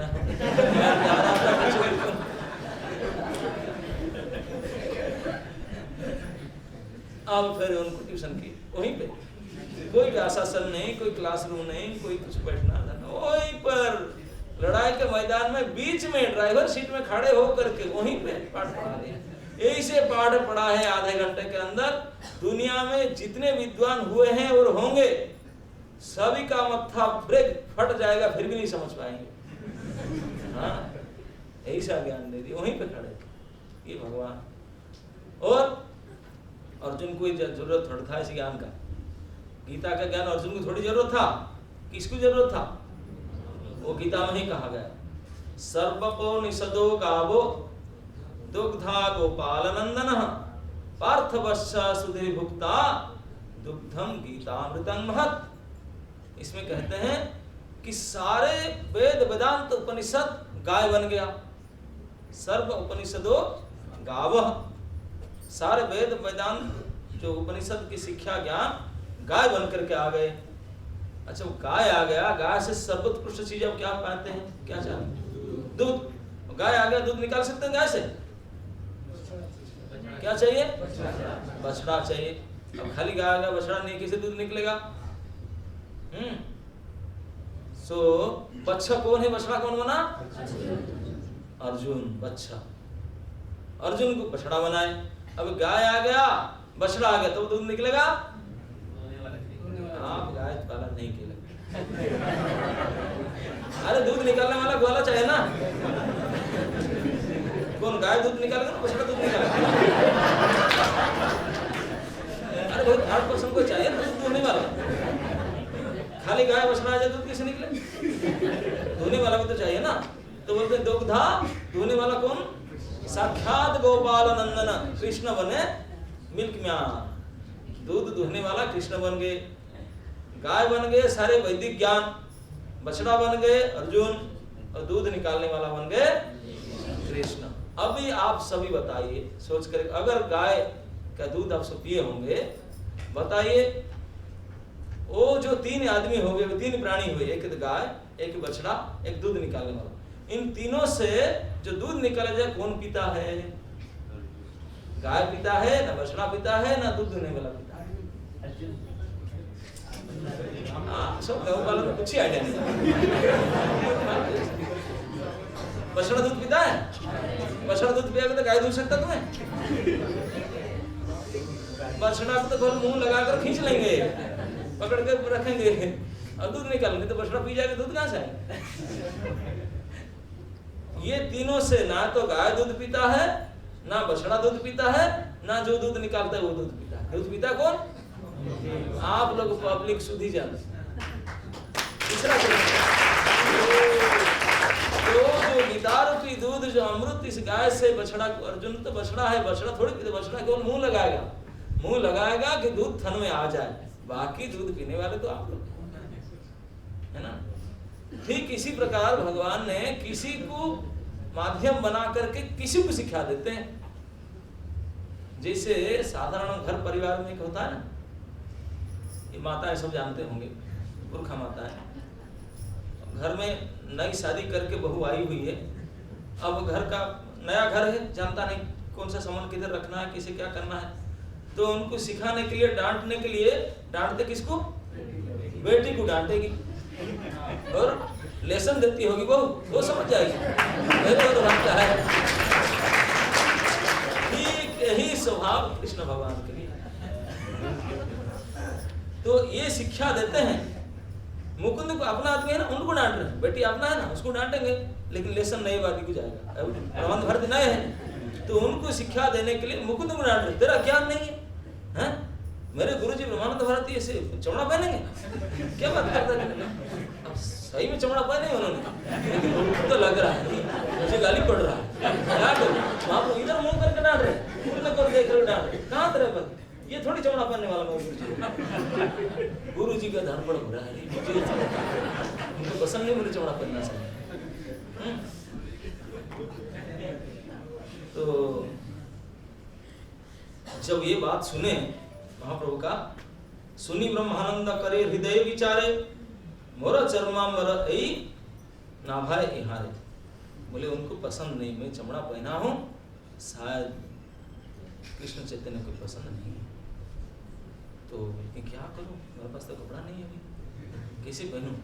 अपने आप अनुताप करने लगे, बेकार है, चमड़ा नहीं पहनना चाहिए, और रेगुलेटरी प्रिंसिपल है, मैं क्या कर दिया इधर आकर के। हाँ, तो अनुतप्त हो रहे थे, तो महाप्रभु देख रहे थे उनको, एक ग्लांस में देख रहे होंगे, देख ले वो अनुतप्त हो रहा है, तब किसको भेजे, जा कपड़ा लो, किसको भेज दिए, जा घर से कपड़ा ले आ, फटाफट नया वस्त्र ले आ गुरु जी के लिए। तो कपड़ा लेकर आ गया। कपड़ा जब लेकर आ गए तब उन्होंने ब्रह्मानंद भारती सोच रहे हैं, अच्छा तो कह रहा है, भाला कहने चर्मांबर दंभ लागी परी, चर्मांबर परिधाने संसार नहीं तरी। ब्रह्मानंद भारती स्वयं कहते हैं, बहुत बड़े पहुंचे आदमी वही थे, बोले सब बड़े बड़े सन्यासी विरक्त पुरुष चमड़ा पहनते हैं, चमड़ा पहनने से संसार तो धरता नहीं होगा, संसार से अपना दंभ अहंकार केवल बढ़ेगा कि देखो मैं चमड़ा पहन कर घूमा, मैं वस्त्र पहनता ही नहीं, आप लोग सब ऐसे संसारी लोग, हम संसार करेंगे। बोले इसमें केवल अपना अहंकार दंभ पोषण होता है, उद्धार नहीं होता। तो सही तक मुझे नहीं पहनना चाहिए। इस प्रकार जब मन में संताप हो रहा था तो प्रभु जी ने कपड़ा मंगा लिए थे, तो फटाफट उन्होंने कपड़ा चेंज किए और उसी समय वहीं से कसम खाए कि आज से जीवन भर कभी भी चर्म अंबर धारण नहीं करूंगा। वहीं भी कसम खाए। चर्मांबर छाड़ी ब्रह्मानंद परिलबसन, प्रभु आशी कैले तारे चरण। जैसे कपड़ा बदल दिए तब महाप्रभु आकर के उन्हें प्रणाम किया। जब तक कपड़ा नहीं चेंज किया तब तो वहीं खड़े थे, डांट रहे थे उसको, नहीं देख रहे थे। ये व्यवहार है ठाकुर जी, प्रत्यक्षवाद, परोक्षवाद, प्रत्यक्ष उल्टा देखते। तो उनका गुरु जी को शिक्षा दे दिए, कपड़ा बदल दिए।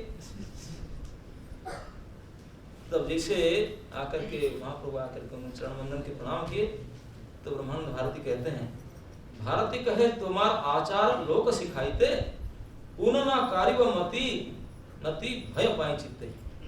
मैं समझ गया कृष्ण चैतन्य आपके व्यवहार सब लोक शिक्षा के लिए, आप ऐसी शिक्षा देता है, मैं तो सचमुच कसम खाया आपको वचन देता हूं और कभी ऐसा गलती नहीं करूंगा। और कभी श्रेष्ठ है उनसे, उनको हाथ जोड़ के बोलते हैं तुम्हारा जो व्यवहार, तुम्हारा जो शिक्षा है सब लोग शिक्षा के लिए है। मैं आज से और कभी भी चमड़ा नहीं पहनूंगा। मुझे डर लगता है चमड़ा पहनूंगा तो मुझे डांट लेगा, पर प्रणाम करने के लिए नहीं आएगा, कैसे मुंह करके खड़ा रहेगा। तो इसलिए मुझे भय होता है, आज से मैं और कभी नहीं ऐसा नहीं करूंगा। तो ऐसा कह करके फिर बोलने लगे, सांप्रतिक दुई ब्रह्म यहाँ चला चला, जगन्नाथ अचल ब्रह्म तुम्ही तो सचल। बोलते हैं कि मैं पुरी आया जगन्नाथ जी, मैं तो कई तीर्थ कई बार भ्रमण किया हूँ, इस बार आया, अब मैं देख रहा हूँ जगन्नाथ जी के दर्शन में कई बार किया हूँ। जगन्नाथ जी तो साक्षात अचल ब्रह्म है, लेकिन मैं इस बार पुरी आकर देख रहा हूँ एक ब्रह्म नहीं है, यहाँ तो दो ब्रह्म है। सांप्रतिक माने संप्रति मतलब वर्तमान। अभी मैं इस बार पुरी में आकर देख रहा हूँ ये ब्रह्मपुरी नहीं, ये डबल ब्रह्मपुरी, एक ब्रह्म नहीं है, संप्रति दो ब्रह्म चलाचल। चलाचल मतलब का एक शब्द है कि घूमते फिरते रहते हैं, दो ब्रह्म बोलते, घूमते फिरते नहीं। चलाचल का मतलब है एक चल ब्रह्म एक अचल ब्रह्म, इसको चलाचल ब्रह्म कहते हैं। एक तो अचल ब्रह्म कौन है, जगन्नाथ मंदिर में रत्न सिंहासन पर बैठे हुए हैं, और एक चल ब्रह्म आप चल फिर रहे। तो दो ब्रह्म है, एक चलने फिरने वाला ब्रह्म और एक बिना चलने वाला ब्रह्म। अचल ब्रह्म एक चल ब्रह्म। जगन्नाथ अचल ब्रह्म तुम्ही तो सचल। बोलते जगन्नाथ अचल ब्रह्म है, तुम्ही सचल ब्रह्म है, दो ब्रह्म में देख रहा हूं इस बार। तो तुम्ही गौर वर्ण तेह श्यामल वर्ण दुई ब्रह्मे कैला सब जगत तार। बोले अभी तो एक पोटेंशियल था, डबल पोटेंशियल हो गया। एक जगन्नाथ दर्शन करके जगत उद्धार हो रहा था, अभी दो ब्रह्मा आ गए, एक गोरा एक काला। काला कौन है? जगन्नाथ। गोरा कौन है? महाप्रभु। बोले एक गोरा ब्रह्म है, एक काला ब्रह्म, दो ब्रह्मा आ गए। और दो आ गए तो जगत को उद्धार करेंगे। इस बात को सुनकर महाप्रभु कहते हैं भाई उनका बड़ाई बहुत, ये व्यक्ति है ना, उनका बड़ाई खुद नहीं सुनेंगे। तुरंत महाप्रभु कहते हैं प्रभु कहे सत्य कही तुम्हारा आगमन है, दुई ब्रह्म प्रकटिला श्री पुरुषोत्तम। समझ में आ रहा है क्या? इमीडिएट आंसर दिए महाप्रभु ने।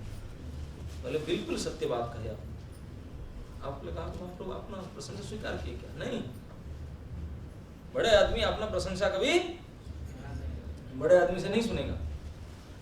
तो जैसे मानव भारती ऐसा कहे कि आप सचल ब्रह्म है, जगन्नाथ अचल ब्रह्म है, हो गया क्या? तो उनने तुरंत महाप्रभु कहते हैं बिल्कुल सत्य बात कहे। क्या सत्य बात कहे ना? आप जब आ गए, उनका नाम क्या था? ब्रह्मानंदा। बोलते एक तो आनंद ब्रह्मा आप आ गए ना, एक तो ब्रह्म बैठे हैं मंदिर में, एक आनंद ब्रह्म आ गए। एक परम ब्रह्म, एक आनंद ब्रह्म, दो ब्रह्म हो गए। आप सही बात कर रहे हैं, मैं नहीं हूं। और ब्रह्मानंद भारत के रूप भी बड़े गोरा तक था। बोले आप भी गोरा है, आपका नाम ही ब्रह्म है और वो ब्रह्म है। आप जो सही बोलते गौर ब्रह्म काला ब्रह्म, एक आप गोरे हैं वो काले हैं, आपका नाम ही ब्रह्म पहले से ही। तो आप दो ब्रह्म की बात कहते हैं, सही बात है, दो ब्रह्म। तो उसको सुन करके ओ हम गए, ये तो मेरे ऊपर छोड़ दिए। मैं उनका प्रशंसा कर रहा था, वो मेरी प्रशंसा मेरे ऊपर छोड़ दी। कितने चतुर देखिए, क्यों जानते नहीं थे कि मेरा नाम ब्रह्मानंद है करके। महाप्रभु तुरंत इस पॉइंट को लेकर बोलते आप जो कहते हैं कि दो ब्रह्म है, एक गोरा ब्रह्म है, एक काला ब्रह्म, एक सचल एक अचल, वो आप आकर के हुआ ना। आप एक ब्रह्म है, ब्रह्मानंद है, और एक ब्रह्म तो पहले थे ही, और आप गोरे हैं वो काले हैं, दो ब्रह्म। आप सही बात कह रहे हैं। इसी बात को सुनकर गुरु जी समझ अरे तुम मेरा गलती हो गया क्या? मेरा तो बोलते ब्रह्मानंद नाम तुम्हें गौर ब्रह्म चला, श्याम वर्ण जगन्नाथ बसिया चल।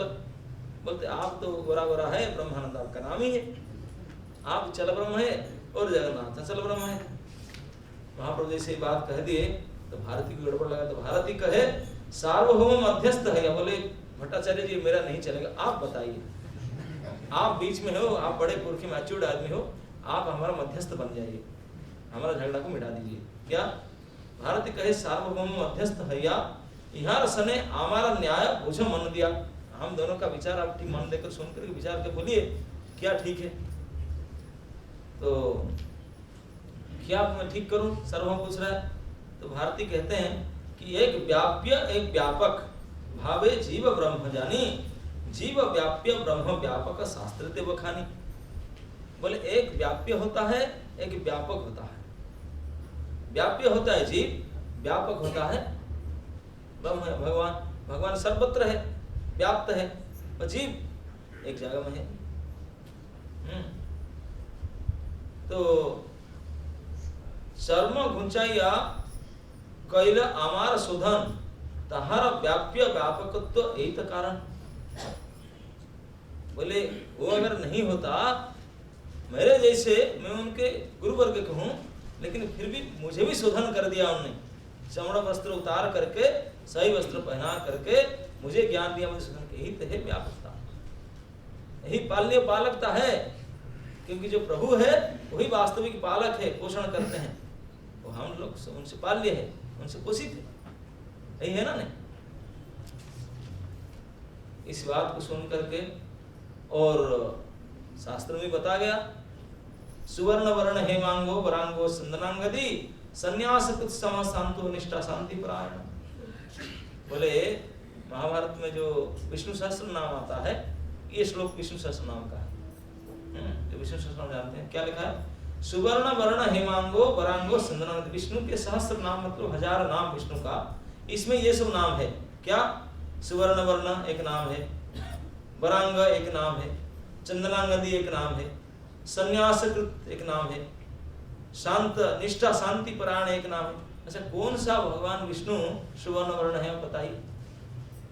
सोने कलर का कोई भगवान का देखें सुने, यही है, हाँ वही है जो उनके सामने खड़े हैं, वही सुवर्ण वर्ण है। आजानुलंबित भुजो कनकावदातो, कनक मतलब सोना, चमचमाते हुए सोने जैसा रंग वही है। वही भाग पहले से महाभारत में लिखा गया है कि भगवान का एक नाम है सुवर्ण वर्ण, सोने जैसे उनका कलर है, सोना जैसा वर्ण है। कौन है? महाप्रभु ही। हे मंग और बरांगा चंदनांगंदी, पूरे अंग में चंदन लेपित करके कौन है? यही चंदन लगाए खड़े। संन्यासकृत, अभी तक कोई भगवान देखें जो संन्यास लिए? दुनिया भर के लोग बड़े बड़े महापुरुष संन्यास लेते हैं भगवत प्राप्ति करने के लिए। भगवान कहा कि संन्यास ले, किस प्राप्ति? लेकिन एक नाम भगवान में विष्णु सहस्त्रनाम है, क्या नाम? संन्यासकृत। कौन सा भगवान संन्यास करते हैं? कौन संन्यास लिए? यही भगवान है, छिपे बैठे हुए हैं, यही भगवान सन्यासी। शास्त्र में छिप कर बता गया नाम पहले से। एक ऐसे भगवान होंगे जिसका नाम होगा सन्यासी, सोने कलर के होंगे सन्यासी होंगे, वही सन्यास। तो बोलते हैं तो मैं जो विष्णु सहस्त्रनाम पढ़ा हूं वो तो साक्षात आप ही है, बड़े पंडित थे पहले, आप ही हो, प्रमाण कर दिए व्याप्य व्यापकता की दृष्टि से, और विष्णु सहस्त्रनाम शास्त्र प्रमाण से प्रमाण कर दिया आप ही हो। यही सब तुम्हारा यहाँ हय निजास्पद चंदनाक्त प्रसाद डोर श्री भुजे अंगद। तो इस सब प्रमाण कर बोले देखो ये सब नाम जो आपके ही है। तो ये बात को सुन करके भट्टाचार्य कहने लगे, भट्टाचार्य कहे भारती देखी तुम्हार जय, प्रभु कहे जय का सही सत्य है। दोनों खड़े थे, ब्रह्मानंद भारती और महाप्रभु, उनका डिबेट हो रहा था। जब ये दो श्लोक पढ़ करके शास्त्र के हिसाब से महाप्रभु को भगवान करके प्रमाणित कर दिए, तो भट्टाचार्य इस बात को सार्वभौम भट्टाचार्य सुन करके विज्ञ पंडित बोलते हैं कि भारती जी, भारती गोस्वामी में देख रहा हूँ आप तो जीत गए, आपके जीत हुआ। तो महाप्रभु बोलते हैं कि ठीक ठीक सही कर भाई, जब गुरु शिष्यों का डिबेट होगा गुरु जी को जीतना चाहिए, मुझे हारना चाहिए। इसमें भी हार गए। जब उन्होंने प्रमाण कर दिया कि महाप्रभु भगवान करके, तो भट्टाचार्य ने अपने राय सुना दिया, रेफरी ने राय सुना दिया कि आप की जय हुआ, आप जीत गए। तो बोलते हैं कि सही बात तो है, अब गुरु जी के साथ कोई जुक्ति करे कौन हारना चाहिए? शिष्य को हारना चाहिए, शिष्य हूँ गुरु हार गए। तो रोहन बोले नहीं नहीं नहीं नहीं ऐसा नहीं है। गुरु बोले कि जीता ऐसे नहीं, प्रभु के जय यही सत्य है। गुरु शिष्य न्याय, सत्य शिष्य पराजय। गुरु शिष्य का न्याय होगा, शिष्य को पराजय होना चाहिए। भारती का यहो नहीं अन्य हेतु है, ना ना ना ना इसी कारण से नहीं, दूसरा कारण है। क्या दूसरा कारण है? भारती कहता है दूसरा कारण क्या है ना, भक्त ठाई हारा तुम्हें ये तुम्हारा स्वभाव। बोलते ऐसा नहीं, गुरु शिष्य की रिश्ता नहीं, यहाँ तो भक्त और भगवान के संबंध है। और हमेशा भगवान कहाँ से हारते हैं? भक्त के पास हारते हैं। तो मैं भक्त हूँ, आप भगवान हैं, तो आप इसलिए हार गए।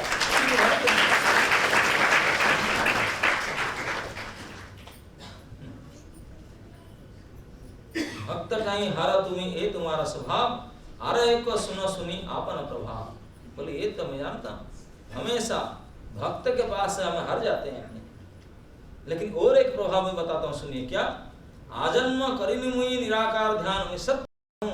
ये सभी ने खड़े हैं भद्र लोग, पूरी धाम में खड़ा होकर बोलता हूँ मैं इतने मैच्योर्ड हूँ, 50 साल से ऊपर हूँ, सत्य वचन कह रहा हूँ। कौन बोल रहे हैं बात? ब्रह्मानंद भारती जी कह रहे हैं, सन्यासी हैं।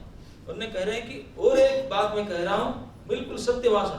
ब्रह्मानंद बोलते हैं कि सार्वभौम भट्टाचार्य खड़े हैं, नित्यानंद खड़े हैं, मुकुंद जगदानंद सब खड़े, सबके सामने, और भी कई लोग खड़े हैं सबके सामने। और एक बात मैं कह रहा हूँ, बिल्कुल सत्य बात है, आप सब सुनकर आश्चर्य होंगे। मैं बता रहा हूँ क्या बात। आजन्म करिन मुई निराकर ध्यान में, तो शंकर संप्रदाय के सन्यासी हूँ, भारतीय गोष्ठी के शंकरी सन्यासी हूँ, और शंकराचार्य है तो निराकारवादी। मैं आजन्म निराकार ध्यान करके आया। निराकार ध्यान मतलब जानते ना, जिसको ध्यान करेंगे इसका कोई आकार ही नहीं है, ना हाथ है, ना पैर है, ना आंख है, ना कान है, ना मुख है, कुछ नहीं, शून्य ध्यान करते हैं, है ना। तो बोलते आजन्म निराकार ध्यान करके आया, लेकिन आज मैं आपको देखा, तुम्हारा देखिए कृष्ण है लो मोर विद्यमान, आपको देख रहा हूं तो मेरे निराकार सब आकार हो गया। शून्य था, शून्य नहीं, अभी आप दिखाई पड़ रहे हैं, आपने मुझे कृष्ण दिखाई पड़ रहा है। मैं तो बड़े आश्चर्य हो रहा हूं, ये क्या हो रहा है मेरा।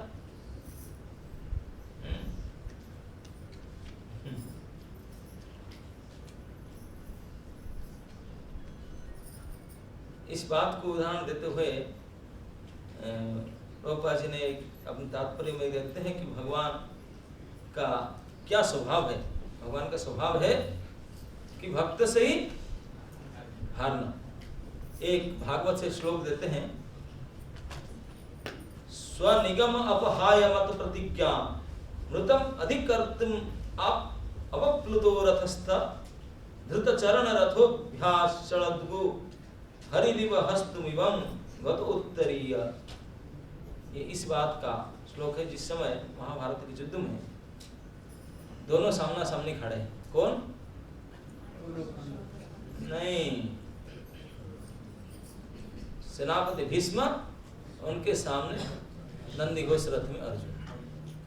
उन दोनों का सामना होता, क्योंकि दुर्योधन लगभग डेली आकर के सेनापति को उसका था, अपने पितामह बोलता था बाकी सब हम देख लेंगे, केवल यही अर्जुन को संभालो, उन्हीं को संभालो, बाकी तो हम ऐसे देख लेंगे। तो लगभग महाभारत युद्ध कितना दिन हुआ? 18 दिन। 18 दिन से पहले से सेनापति अपॉइंटमेंट किए गए थे कौरव का पितामह भीष्म। 10 दिन तक वही अकेले सेनापति रहे, बाकी 8 दिन में तो 4-5 गुजर गए हफ्ता में। वो जो 10 दिन तक रहे, 10 दिन तक एवरी डे सुबह से शाम तक अर्जुन के सामने लड़ते थे, और कहीं जाने की फुर्सत नहीं होता, वही लड़ते थे, दिन भर लगे रहते थे। तो और बाकी भी जितने बड़े बड़े महारथी सभी उन्हीं को टारगेट करते थे कि सब जानते हैं ही अगर आ जाए काबू में तो काम बन जाए। तो एक दिन तो 8 दिन बीत गया, लड़ते लड़ते कुछ होता नहीं। दुर्योधन तो परेशान हो गया, जा करके बोला पितामह, लड़ाई पूरा हो जाता है शाम को, तब सब कपड़ा वपड़ा उतार के फिर जाते हैं रेस्ट में। उस दिन तो जाकर के खूब लड़ाई के मैदान पर जो बोला था, अभी चला गया उनके क्वार्टर में। किसके क्वार्टर में? भीष्म पितामह के क्वार्टर में दुर्योधन चला गया, जाकर बोला दादाजी ये तो बहुत सरासर अन्याय कर रहे, मैं जानता हूँ आप बहुत प्रेम करते हो, लेकिन भाई लड़ाई के मैदान में तो थोड़ा कस कर लड़ना चाहिए। भीष्म पिता बिगड़ गए, मूर्ख, देख नहीं रहा मैं दिन भर लड़ता रहता हूँ, मैं लड़ नहीं रहा हूँ ना दादाजी। ऐसे कहने से मैं कैसे मानूंगा? मैं जानता हूँ आपके पराक्रम, आपके पराक्रम को सारे दुनिया जानता है। आप अगर कस करके लड़ेंगे, अर्जुन ने आपका सामने टिक सकता? अरे हफ्ता दिन हो गया, टस से मस नहीं हो रहा है, आप नहीं रहे। आप अगर कड़ करके लड़ेंगे, वो आपके साथ टिक नहीं सकता। बहुत ऐसे बोला, तो इसे सुना के जब बोला भीष्म पितामह गुस्से में आ गए। दुर्योधन आप ऐसे कहता है, मैं अभी प्रतिज्ञा करता हूं आपके सामने, काल का सूर्यास्त पांडव नहीं देखेंगे। काल देखना मेरा पराक्रम, बूढ़ा हो चुका हूं, लेकिन पराक्रम नहीं है, मेरे से नहीं गया। अब ऐसे लड़ाई काल करूंगा, काल तो शाम होने से पहले इस धरती से पांडव विदा हो जाए, सूर्यास्त तक नहीं देख पाएंगे, प्रतिज्ञा करता हूं। दुर्योधन खुश हुआ, काम तो बन गया, एक नहीं आया था, 5 बोले सो कैसे? बोले ऐसे नहीं चलेगा, पांडव निधन बाण में अभी बना रहा। तो अभिमंत्रित करने बैठ गए, रात रात अनिद्रा होकर के विशेष उपचार करने लगे। उपचार करके अभिमंत्रित करने लगे। विशेष मंत्र में 5 बाण बनाए, पंचबाण, ये 5 बाण प्रयोग किया जाएगा, पंच पांडव निश्चित मर जाए। अब अर्जुन तो बहुत खुश हो गए ना, सॉरी दुर्योधन बहुत खुश हो गए। और वो तो बोले दादाजी ने लगे हैं बाण बनाने के लिए, और बोले ठीक है, तो काम बन गया। बहुत खुश होकर वापस आए। लेट नाइट हो चुका है, अपना एक उसका जाके, लेकिन यहाँ पे पांडव के कैंप में एक को नींद नहीं हो रहा, बाकी सब सोए। एक व्यक्ति को नींद ही नहीं आ रहा। कौन है वो? कन्हैया। उनको नींद कहाँ से होगा? यहाँ बाण बन रहा, उनका अलार्म बज रहा है, एक बाण बज रहा है, उनका अलार्म बज रहा है, उनको नींद नहीं हो रहा। उठ करके गए अर्जुन को, अर्जुन उठ, क्या हो गया? कृष्ण क्या मुझे लेट नहीं उठा? अरे उठ, लेट नाइट होगा, चलो ना अभी रात मिला, चलो। अभी भी सोया नहीं, दुर्योधन बैठ करके खुशी मना रहा है। क्यों? अरे चलो मैं बता रहा हूँ, खुशी मना रहे हैं, कुछ खा रहे हैं सब। उनका नाइट क्लब चल रहा है। लेके गया अर्जुन को लेकर, कृष्ण आगे बोले मैं यहीं खड़ा हूँ, रात अंधारे, पेड़ के नीचे में खड़ा हूँ, तुम जाओ। क्या बोलो ना? उनको याद है जब उनको चित्रगुप्त से बचा रहा था, 2 वरदान देने के लिए बोला था, तो जीवन दान दिया था, हम बोला था। अब आप बोला था कि जब जरूरत पड़े मांगूंगा, तो उनको ये याद दिलाऊं कि मुझे 2 वरदान तुझे कमिटमेंट किया था देने के लिए। बोला फिर वो कमिटमेंट कर दूंगा, अगर देना चाहेगा तो मांग लेना। क्या मांगू? क्या मांगू? तो एक मांगना उसका जो कोट, और दूसरा मांगना उसका हेलमेट, जो मुकुट पहना है वो, उनका जो ओवर कोट है वो, वही 2 चीज मांग लो, वही 2 मांगूंगा बस, ज्यादा बात मत करो, जाओ चुपचाप। अर्जुन प्रणाम के चल दिए। भाई सखा के जानते हैं, सखा के प्रभाव। अब चल दिए और जा करके जब वो सिक्योरिटी देखा, दुर्योधन का पटल जाके खबर दिया। दुर्योधन बोला कि अरे लड़ाई के समय में हमारा शत्रु, अभी तो मित्र था, आओ बोला अर्जुन आए, किस बात में बुलाए? अर्जुन वेलकम, क्या बात है, बैठो प्रसाद लो। बोले नहीं, प्रसाद खाने के लिए नहीं आया, मैं गया था। क्या बात है ना? आपको याद है जब हमने काम्य वन में आए थे, चित्रसेन गंधर्व पकड़ कर मारने के लिए ले जा रहा था, मैं आपको बचा? बिल्कुल याद है, तू मुझे बचा था, और मैं भी तुझे वचन दिया था वरदान देने के लिए, तूने मना किया था, जब जरूरत पड़े मांगेगा। क्या बात है बता ना? मुझे वरदान आवश्यक चाहिए। वरदान? अर्जुन मैं क्षत्रिय हूँ, महामानी हूँ, एक बार जो वचन दिया हूँ सो दिया हूँ, वरदान तुझे दिया है, मुझे याद भी है, जो चाहे सो मांग लो, मैं देने के तैयार। ये मेरा प्रतिज्ञा। अगर आप बोलो तो अभी युद्ध बंद कर दूं, अभी युद्ध भी बंद कर दूं, राज्य सारे आपको दे दूं, मांग लो, दे दूंगा राज्य तुझे, अभी दे, आपके नाम रजिस्ट्री कर दूंगा। अगर कहो तो सर काट के दे दूं तो भी कर दूं। क्या बोलो, क्या मांगना है? 2 वर मुझे देना है। अर्जुन बोले ना भैया भ्राताश्री, हम भी क्षत्रिय है, मांग करके राज्य नहीं लेंगे, लड़ करके लेंगे, जब लेंगे हम भी नहीं लेंगे। आप अकेले क्षत्रिय मत समझे, हम भी क्षत्रिय है, ऐसे मांग कर हम नहीं लेंगे आपसे। और ऐसे मांग करके आपके गला नहीं काटेंगे। गला काटेंगे तो लड़ाई के मैदान में, सम्मुख युद्ध में गला काटेंगे, ऐसा नहीं। तो मैं जानता हूं तू तो ऐसा करेगा ही, लेकिन क्या चाहता है बोलो, क्या मांगे तुझे? बोले देंगे ना, रे प्रतिज्ञा कर चुका तो दूंगा ना, बस अब मेरा पास टाइम नहीं है, मेरा प्रथम वरदान है आपका जो मुकुट पहने हुए मुकुट पहना दे दो। अरे सेकंड हैंड मैं इसको पहना हूँ, बोले नहीं उससे बढ़िया और सोने का चकाचक मुकुट बना दे। नहीं मुझे तो वही चाहिए, सेकंड हैंड चाहिए, पहना हुआ आपके प्रसादी चाहिए, मेरे प्रसादी। आप लोग भी पसंद नहीं करें दुर्योधन का प्रसादी करने, लेकिन अर्जुन पसंद करा। और आज ठीक है, तेरा तो बुद्धि हो गया, मेरे मुकुट उठा कर दे, ले और क्या चाहिए ना? आप जो कोट ओवरकोट पहने साफ तो दे दो।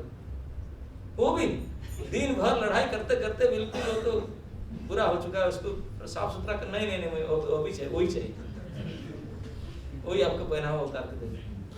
समझ में नहीं आया, वो तो खाने पीने में मशगूल थे, बोले पता नहीं बेचारे जंगल में घूम घाम कर आए, कपड़ा लता ठीक से नहीं होगा, थे ना, चलो ले लो उसको, ले सेकंड हैंड यूज कर लो। तो दे दिया उनको, कुर्ता उतार के दे दिए, मुकुट उतार के दे दिए, और अर्जुन उसको लेकर आ गए। उनको पता नहीं था कि क्या उद्देश्य, उनको भी पता नहीं था, वो तो आदेश पालन मात्र कर रहा है। यही है भक्त का स्वभाव, तुम्हारा इच्छा है तारा इंद्रिय चालना, भगवान की आज्ञा को हूबहू पालन करना है। पता ही नहीं क्यों मांगता है, क्यों मुकुट लाया, क्यों साठ लाया, ये भी अर्जुन को पता ही नहीं अब तक, लेकिन कृष्ण बोले वो इनको करना। लेकर आया, बोला सखा अब ले आया, पहनो, शर्ट पहन लो फटाफट, पहन लिया, मुकुट लगाओ, तब कहा चलो मेरे साथ। वही रात ले गए, कहाँ गए? भीष्म की पटल। भीष्म का लाइट जल रहा है, अभी रात 2 बज चुका था, अभी लाइट ऑन है, क्योंकि वो काम में लगे है ना। अब तक बाण पूरा हुआ था, अब सोने के लिए जा रहे थे, बोले रो रहे थे कि पांडव को कैसे मार सकता हूं, युधिष्ठिर को कैसे मार सकता हूं, लेकिन मूर्ख दुर्योधन भी मुझे इसे विवश कर दिया, क्या करूं? पंच बाण बना करके रख करके रो रहे थे, उसको देखते देखते, उसको मैं काल प्रयोग करूंगा, मेरे प्यारे दुर्योधन अर्जुन से मर जाएंगे, कैसे मैं कर सकता हूं? रो रहे थे, लेकिन बाण पूरा करे। इस अवस्था में दरवाजा नॉक हुआ तो ऑर्डर दिए सेवक, दरवाजा खोलो, कौन आया? अभी ये लेट नाइट। खोले तो अर्जुन प्रवेश, अर्जुन नहीं हो, किसे दिखाई पड़ रहे हैं? भाई मुकुट और साठ तो दुर्योधन पर, जैसे देख लिए दुर्योधन मूर्ख, विश्वास नहीं, फिर आ गया। रात भर नींद नहीं होता तुझे? ना दादाजी, मेरा भरोसा नहीं है ना, क्या ना मैं देख रहा हूं आप तो रो ही रहे। आप बाण तो बना तो लिए, लेकिन चलाए गए बाण में जरा डाउट है। बाण चलाएंगे नहीं तो मरेंगे कैसे? तो क्या सोच रहा है ना? अगर आप गुस्सा ना करें तो बोलो ना, बोलो ना, बाण मुझे दे दीजिए, मैं मेरे पास रखूं, और लड़ाई के बीच में जब आप टेम्पर में उसी से मैं दूंगा आपका, मेरे सामने आप चलाएंगे तब काम बनेगा ना। मूर्ख, इतने विश्वास न करें, ऊपर मुझे बोल दिया, फिर भी लो रखा अपने पास, गुस्सा में दे दिए उसको, बस प्रणाम करके ले जाने वो जाके बोले सोएंगे क्या? बोले बाण दे दिया दुर्योधन को, क्या करेगा वो पता नहीं, कब काल तक निश्चित मारना पड़ेगा। मैं भले थोड़ा सोच रहा था, लेकिन वो बदमाश बाण मेरे से ले लिया, कल लड़ाई के मैदान में मेरे से चलाएगा वो बाण। बड़े दुश्चिंता में पड़ करके भीष्म जी बेड में गए, सो भी नहीं पा रहा था, और बाण तो डुप्लीकेट दुर्योधन ले लिया। जैसे बाण लेकर आया तो भगवान ने बोले चलो मुझे दे दो, अब जा सो जाओ, अब मुझे नहीं होगा। हम जाकर सोए, रात के लास्ट प्रहर में थोड़ा बहुत सोए, और दूसरे दिन जब मैदान में आ गए लड़ाई में, सामना सुनिए, अब दुर्योधन बार बार आप करके मंडरा रहा है, दादाजी मार क्यों नहीं? दादाजी भी देख रहे दुर्योधन क्यों मार कर सकते, क्या वो दोनों लोग समझ नहीं पा रहे, क्या रहस्य बात क्या बेटा, क्या बार बार इधर ना दादा, काल जो बाण बना तब चला, अरे रात आधु का अगर बाण ले लिया मेरे से, तो चला दादाजी बाण में लिया। मैं तो जब बाण बनाने शुरू किया तब से फिस्ट बना रहा था, मैं रात भर उसी बनाया, फिस्ट किया। क्या तू आ करके रात 2 बजे बाण नहीं लिया मेरे से ना? तू नहीं आया, इसे कैसे हो सकता है? मैं स्वयं देखा हूं, आप ही आया था, बाण लेकर गया, वही तो मेरे साथ लिया, आप ही आया था, आप ही के मुकुट, आप के पोशाक था, मैं आप ही प्रवेश किया।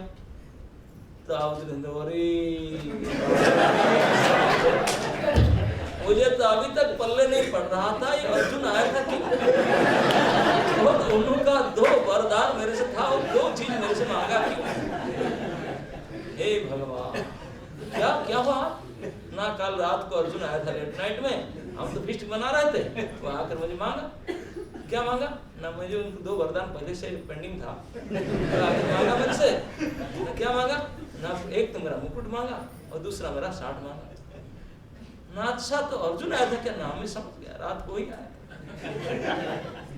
तो भीष्म पितामह बोले दुर्योधन ये अर्जुन नहीं है, ये छलिया ने किया।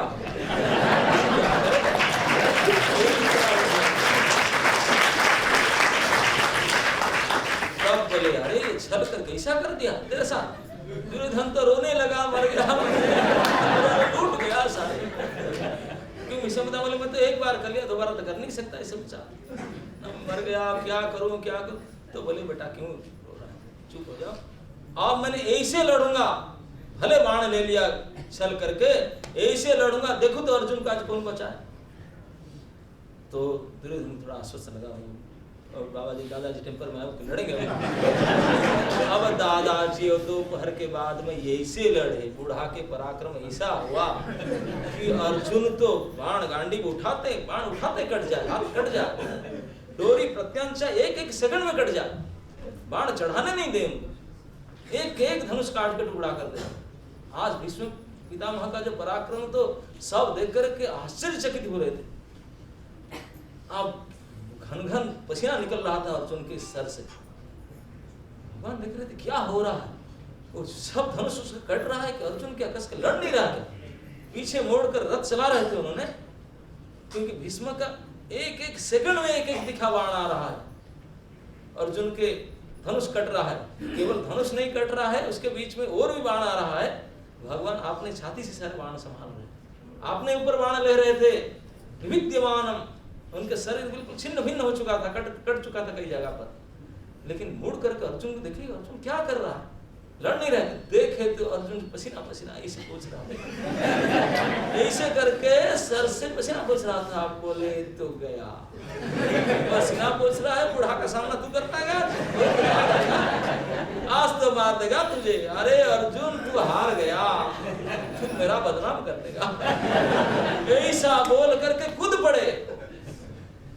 पड़े रथ से उठा करके, इतने हतज्ञान हो गए भगवान स्वयं, कूद करके क्या करूं आज मार के चिल्लाने लगे, भीष्म तुझे इतने साहस, मैं जिसको रक्षा करने के लिए लाया हूं, मेरे रक्षा कवच में अर्जुन है, तू उसको मार सकता है, मूर्ख, अभी तुझे बद्ध कर दूंगा, चिल्लाए, सारे महारथी हो गए, अरे भीष्म कृष्ण कूद पड़े, अभी अस्त्र धारण करने जाएंगे, अस्त्र तो हाथ में था नहीं, एक टूटा हुआ रथ का पहिया पड़ा था, पहिया उठा ले, चक्र उठा करके दौड़े मारने के लिए उसको, हाहाकार सब मच गया पूरा युद्ध स्थल में, कृष्ण अस्त्र धारण करके दौड़े, अर्जुन कूद पड़ा उनके पीछे पीछे, हे सखा ऐसा मत करो, आपका प्रतिज्ञा है अस्त्र धारण, अरे कुछ प्रतिज्ञा, तुझे मार देगा, अब ये भूल गए भगवान ने, दो प्रकार के अस्त्र होता है, एक अस्त्र एक होता है शस्त्र, जानते ना नहीं, अस्त्र ये होता है जिसको हाथ में नहीं, अस्त्र ये होता है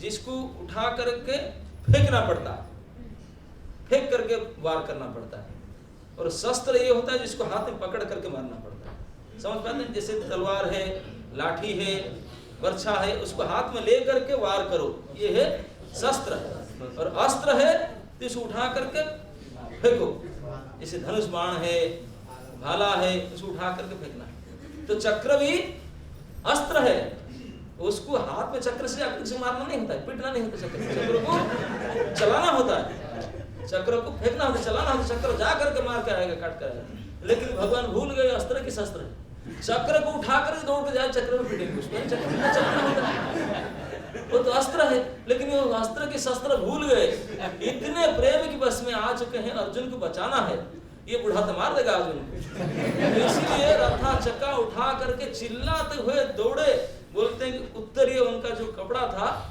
वो वस्त्र में नीचे गिर गया, उत्तरी शरीर से खिसक गया, लेकिन कोई ध्यान नहीं उसके ऊपर, आगे दौड़ के चले जा रहे हैं, अर्जुन जाकर उनके दो पैर पकड़ा हुआ है, घिसटते चले जा रहे हैं अर्जुन चिल्लाते हुए, भीष्म पितामह तो देखे बिल्कुल धनुष बाण लगते, बोले आप, मैं तो यही चाहता था, हाँ मेरा यही प्रतिज्ञा था, आप अपना प्रतिज्ञा तोड़े, नहीं तो मैं अर्जुन को छोड़ूंगा नहीं, तो आप तोड़ दिए, बस आप मुझे मार दिए, और क्या। जब देखे कि भीष्म पितामह ने हाथ उठा करके बैठे, तब जाकर शांत हुए, नहीं तो दौड़े थे, बोलते ये किसने ऐसा किए थे, भगवान कृष्ण ने ऐसे कैसा किए थे, बोले ये उनका स्वभाव ही है, जब मौका पड़े भक्त के लिए तो कुछ भी करने के लिए तैयार हो जाते, सारे अपने प्रतिज्ञा सब तोड़ डालेंगे, कोई मान अपमान पब्लिक क्या कहे, हंसे गाली, कोई नो किया, भक्त की रक्षा करने के लिए सब कुछ करने के लिए तैयार हो जाए, बोलते ये भगवान के स्वभाव, इस स्वभाव के कारण ब्रह्मानंद भारती कहते हैं कि तो आप स्वभाव के अनुरूप आचरण करते हैं, तो ये बात कह करके ब्रह्मानंद भारती अति आश्चर्य बात क्या कहते हैं, बोलते हैं सारा जीवन मैंने निराकार ध्यान किया था, लेकिन आज आपको देख करके मैं साक्षात कृष्ण दर्शन कर रहा हूँ, आकार रूप का दर्शन कर रहा हूं। और क्या देख रहा हूं? न कृष्ण नाम स्फुरे मुखे माने नेत्र कृष्ण, बोलते हैं कृष्ण नाम मन में उच्चारण आ रहा है, नेत्र में कृष्ण देख रहा हूं, विचार में कृष्ण आ रहा है। कृष्ण नाम स्फुरे मुखे, मुख में कृष्ण नाम आ रहा है, मन में कृष्ण नाम आ रहा है, नेत्र में कृष्ण दिखाई पड़ रहे हैं। तो माँ के तद्रूप देखी हृदय सतृष्ण, और आपको देख करके मेरा हृदय सतृष्ण हो जाता है। हाँ साक्षात कृष्ण है। बोलते बिल्लो मंगल कैले जैसे दशा अपनार, यहाँ देखी सही दशा है लामार। अभी टाइम हो चुका, बिल्लो मंगल का कहानी काल बताएंगे। हरे कृष्ण।